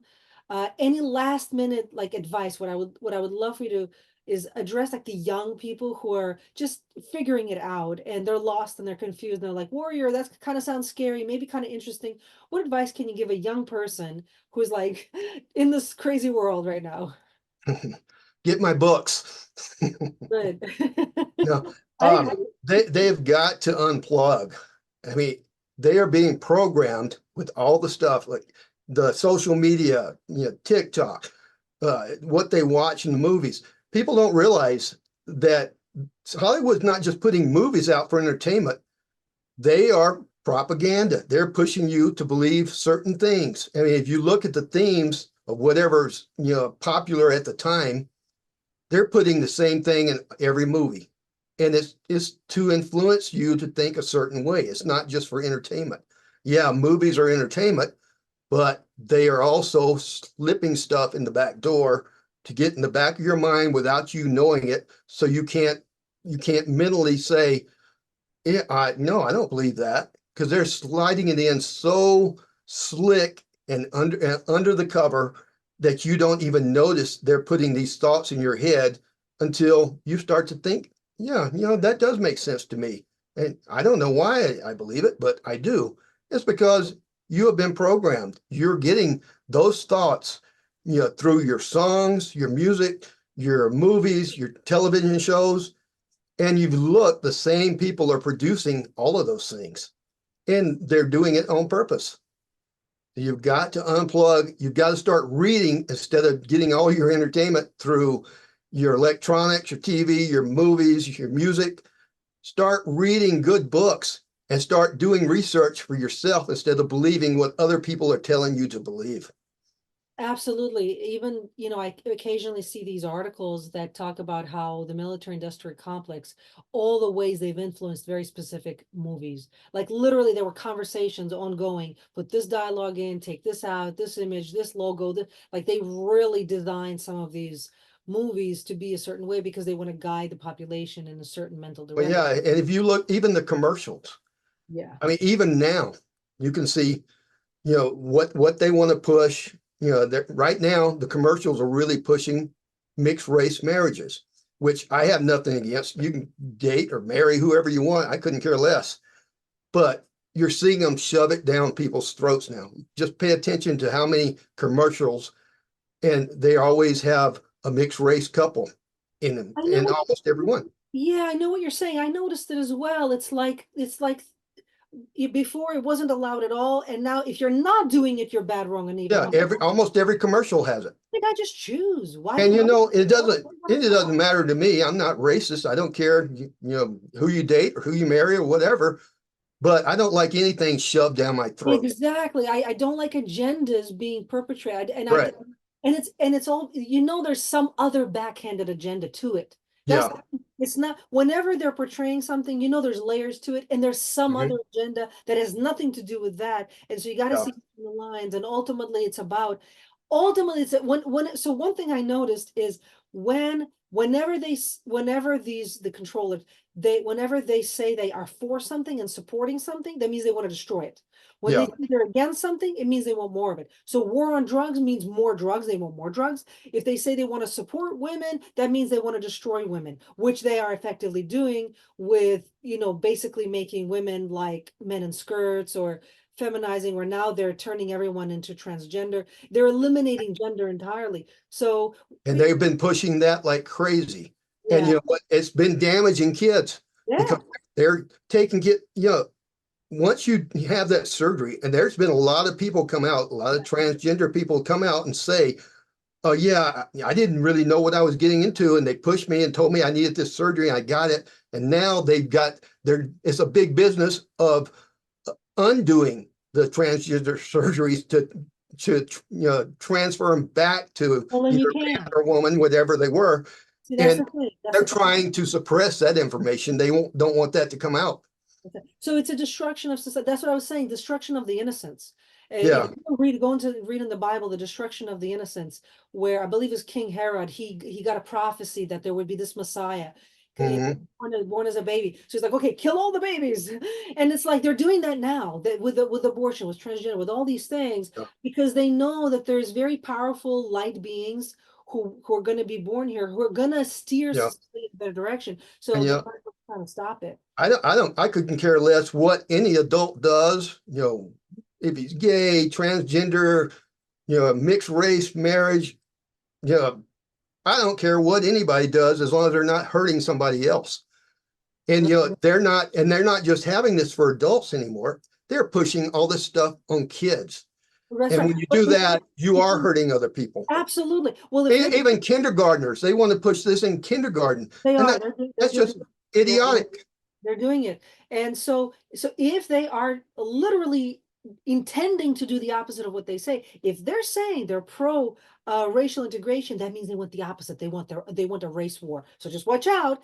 If Well, they why do you think they're constantly, pushing, race issues to try to make, black people hate white people or white people hate black people?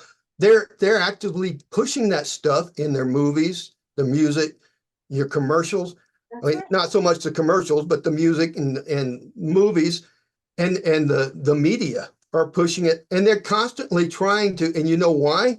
Because what which political party which political party is getting something out of that? Which political party is always trying to say, oh, the white people are against you guys. You need to vote for us because we're for you. And it's always something underneath, like you said, something underneath that a reason they're pushing it. And it's not going to be obvious, because if it was obvious, you wouldn't buy into their crap. It's Exactly. not obvious. They can't come out and blatantly say it, but they want to keep you fighting. And there's a example that I read about the other day. If you take a jar and put half full of black ants and half full of red ants in there, they just stay divided. They don't fight, nothing. But if you take that jar and you shake it up really good, they start killing each other and fighting with each other. And that's what they're doing with race in this country. The United States is not a systemic racist country at all. We are one of the least racist countries in the world. But yet our media keeps pushing this on us that, we're racist. We got to do something about racism. We got to fight racism. We've had a black president. I don't even know how many, black representatives and senators we have, quite a few. We have Hispanic senators and congressmen. We're one of the least racist countries on the planet. If you go into the Middle East, they still have slaves right now in Saudi Arabia. If you go in Japan, I don't know about now, but they used to be one of the biggest racist countries on the planet. In all these other countries are not like this. You can't show me another country where it's so diverse as the United States and people get along. They're not fighting. They're not, Well, and you have attacking opportunities, each not only other. get along, but you have opportunities for whatever you want. Yeah, anybody, even, and it's not something new. We've had, back, in the 1800s after slavery, people who were actually slaves who taught themselves to read and write and who became best-selling authors and did something with their life. Where you can't find that in the Middle East. You That's can't find that anywhere else. That's right. I saw some statistics recently that showed that the people who do financially the best in the United States are people that are either Indian or Asian, because one, they're very studious. Two, they're very traditional with their values. They marry. They're not into like constantly divorcing. They're not into these liberal, quote unquote, liberal lifestyles that are just satanic in my And view. a lot of them are immigrants because they didn't have that chance where they came from, and they come to the United States They and work they have the hard. opportunity. If Right. if we were a systemic racist country, they wouldn't have the opportunity. They would come here and be the low man on the totem pole and not have any chance. But But they and they make come they here become for a self-made. reason. Yeah, they become self-made, and the fact that have very strong families in general, I think that contributes a lot to Yeah, their ability to maintain wealth, because a lot of American families are torn up by divorce. Well, I mean, if anybody ever had to deal with family court, people lose their life savings in family court. It's a cancer in the legal system, the illegal system, the injustice yeah, in this country is a cancer in this country. It just eats up all the people's ability to function, or it's awful. And if you talk to, like, there's some interviews with like family court attorneys, or just attorneys in general, they're all black pilled. They're like, don't get married. and it's something else. If you look at, yeah, there are more immigrants coming here and being a success than there are people who were born here, That's because right. the people born here are being programmed and they're being told you shouldn't have to work, you shouldn't have to do this, you shouldn't have to do that, and they grow up, feeling entitled, and they have a harder time making it than somebody who comes here and said, oh wow, look at the freedom we get, we can actually do something here, and they work and make something out of themselves because they didn't have the opportunity wherever they came from. And the kids here are being basically programmed from the time they're in public school until they get out of college, and then they don't really have the motivation or the willpower to do something with their life. And it's like black and white, and it's really disgusting, what those in power are doing to the citizens of this It country. really is, and it ties in with the other things we were talking about, like with nutrition. If someone has awful nutrition, all they eat is a bunch of sugar, processed foods, they don't have the mental power to Yeah, understand the but just psychological. think how many kids, when they're not even in kindergarten, their parents are taking them because they're too busy to make dinner, and they take them to McDonald's every night, and they're buying. I mean, if you look at those Happy Meals, it's just garbage. I mean, it's garbage. No, And it's what I always tell people, it's not actually food, it's pharmaceuticals that are made out of petroleum products to look like food. You're eating plastic. There's no nutritional value there. yeah, This is how it looks. And they're designed to taste a certain way, and all that is chemical.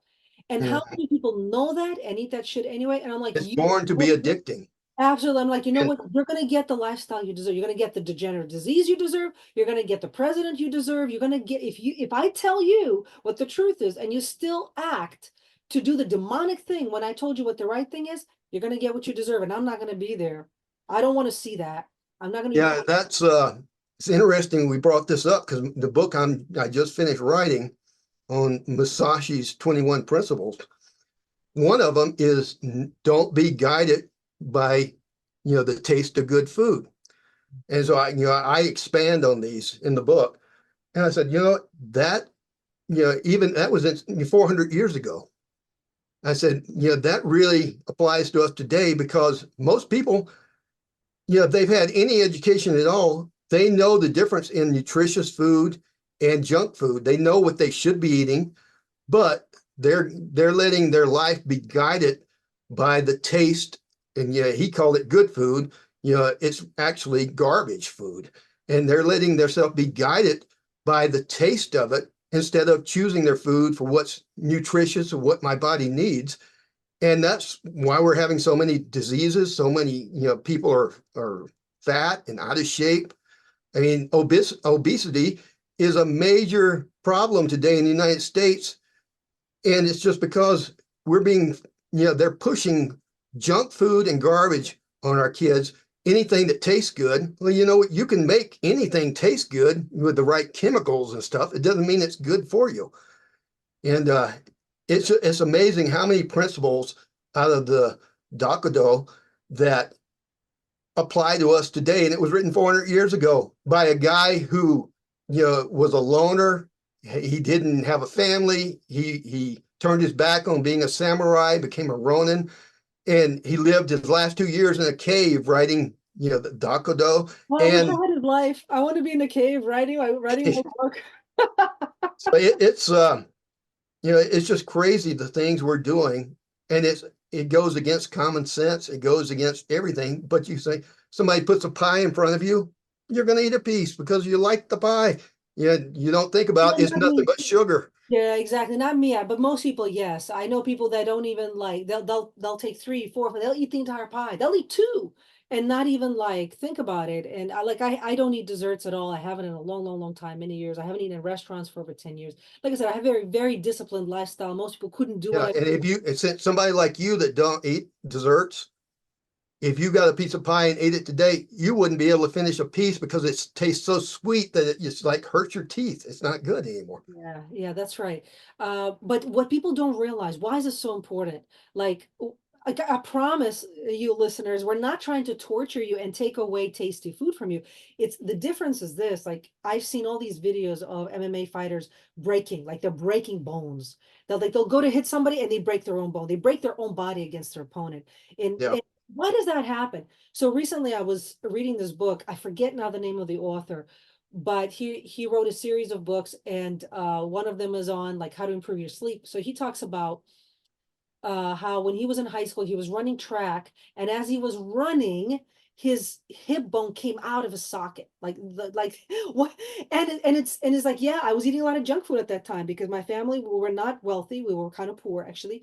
I'm a single mom, and she was very nice, she loved me, but she fed me a lot of junk food because that's what she could afford, and that's all I had, and I didn't know better, and I enjoyed it.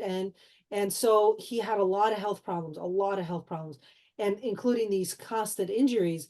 But when the bone just breaks or comes out of the socket, so why does that happen? It's because your tissue is weak. Because in fact, the stuff you're eating, it's not like whatever the size of the food is, it doesn't have the nutrition, it doesn't have the vitamins, the minerals. Well, It it's empty calories. Yeah. empty. Yeah, it's empty. And the oil is bad. It's actually making you weak. And a lot of people don't realize that. They think, yeah, but I look okay. Like I have muscle, I have a six pack.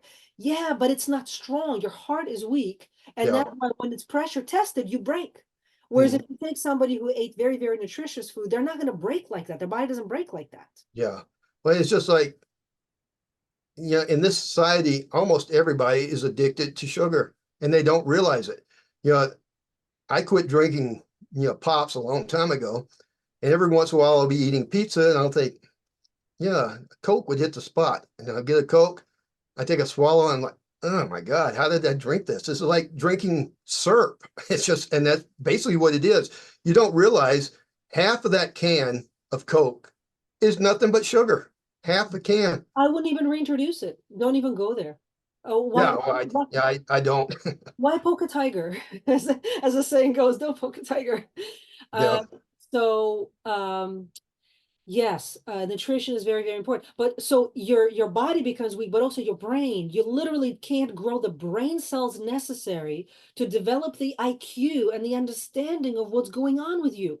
So someone could do a strategy on your psychological operation, trick you into accepting unacceptable things, and you don't realize it's going on. Well, that's what's happening without it goes right along with what I was saying, that the kids are being programmed. I mean, they're, by the time they're 2 years old, they start getting candy, sugar, cokes, whatever, and they're getting, and oh my God, you should see what they get for school lunches in the public schools. That's what I think it happens It's earlier. garbage. You know, I think it happens earlier because a lot of women are told that breastfeeding is not cool. You got to go be a career girl. Yeah, and they need that colostrum from They need, breastfeeding, and and they're not getting it, which builds your immune system up from a young age. we're getting formula, and formula, the way it's processed, some of those, like we're supposed to be getting natural sugars from breast milk, but formula is not the same. So you're getting a different Mhm. type of sugar from the formula that Yeah. makes you addicted to sugar. That's how early. And why are they doing that? To make money. They're not going to make money off of a mother who's breastfeeding. But if you say, okay, you got to buy formula, that's what they did starting back in the 1960s, saying they pushed it as being more nutritious and better for your kids and all this. And now it's like, a natural thing for them, because it's been pushed for 60 years. They want money, but money is a means to an end. And what is that end? It's ultimately this cosmic vampirism. They want the human soul. The human soul is creative. If people knew the creative potential of our soul, that we actually create these timelines, we ourselves can create positive and negative timelines and positive and negative events in our own life, but we're not told that. We're told we have to conform to whatever is there. So they steal our soul power and do bad things with it and make us think that we have to stay in these negative loops and negative timelines. But actually, if people just tapped into, healed their own soul and tapped into the power of our own soul, we can free ourselves with the power of our own soul. I know Yeah. that for sure because I've done it, but a lot of people don't realize how to do that. A lot of people neglect their soul. They'd rather do pharmaceuticals than cultivate their soul. Big mistake, humans. Yeah. I had back when I was teaching, my best friend at the school walked into the back of the lunchroom one time. I forget what he was looking for, but he saw some meat back there in a case of meat. And on it, it was grade, I forget the meat grades, but it was grade so and so, not for human consumption. And that's what they're feeding the kids because it's cheap garbage. And they don't care as long as they give them something lunch. It's just, Yeah, it's evil. It's evil. It's absolutely evil. Yeah. Not to mention all the crap that's mixed in there, you know. yeah, it's just, it should be a crime what they're doing. It is a crime, and people should, put all those people in prison. Yeah. The people who are doing all this. And if And it, everybody is so busy in this country that nobody slows down enough to even educate themselves on it or to know the difference. And that's why McDonald's is booming. Is okay. I don't have time. I'm exhausted. I don't have time to go home and cook dinner. Let's just go through the drive-through, and they feed their kids junk from an early age. they're busy digging their own grave. Yeah, That's the sad part. And I'm like, yeah, I don't want to see that. I don't need to be seeing that. We need to at least try to do something different. I do my best, yeah. But it's hard as a holistic practitioner. I get censored a lot, but I still do my best. I'm not giving up. I'm still here doing my thing. Um, but yeah, it's hard, you know. Yeah. It's hard to get your voice heard when the pharmaceutical industry have so much money. They have so much money to brainwash people, and here I am, one One of the lone. most powerful industries in the world. And the Bible is like talking about the lone voice in the wilderness. I feel like the lone voice in the wilderness, trying to warn people about and Yeah, people. I know it is. Yeah, I get kicked off of social media all the time for Yeah, teaching what I teach in my books, and it's just and go scroll down social media, you'll see pornography, you'll see all kind of trash, and yet if you teach people about honor, integrity, they want to silence you. that's why I think we're actually in the dark ages. It's a technological dark ages. We supposedly have all this technology, but actually we're very, very ignorant, and we're becoming more ignorant by the minute.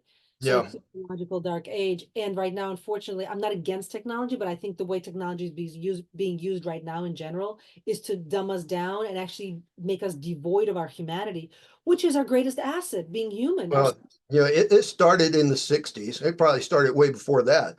But in the 60s, there was a group that wanted to push their agenda. And they said the only way we can do it is get to people when they're young. We got to get in the schools and we got to push this in the schools and say it's not going to be a fast process. It's going to be slow. And they did that. They started in the 60s. They started integrating the schools and they started wanting to teach something besides reading, writing, math, science. They started, easing stuff in a little at a time. And then what do we see? That was 60 years ago. Not only are the kids dumbed down, but generations are dumbed down. It's not hadn't been just one generation. It's been 3 generations of dealing with that stuff in the public schools, and they've dumbed stuff down to the point that my wife still teaches school, and she's not allowed to fail anybody.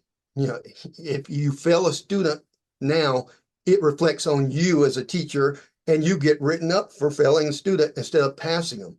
And they will pass every year at the end of the school year. And this is in the public school system here in Colorado.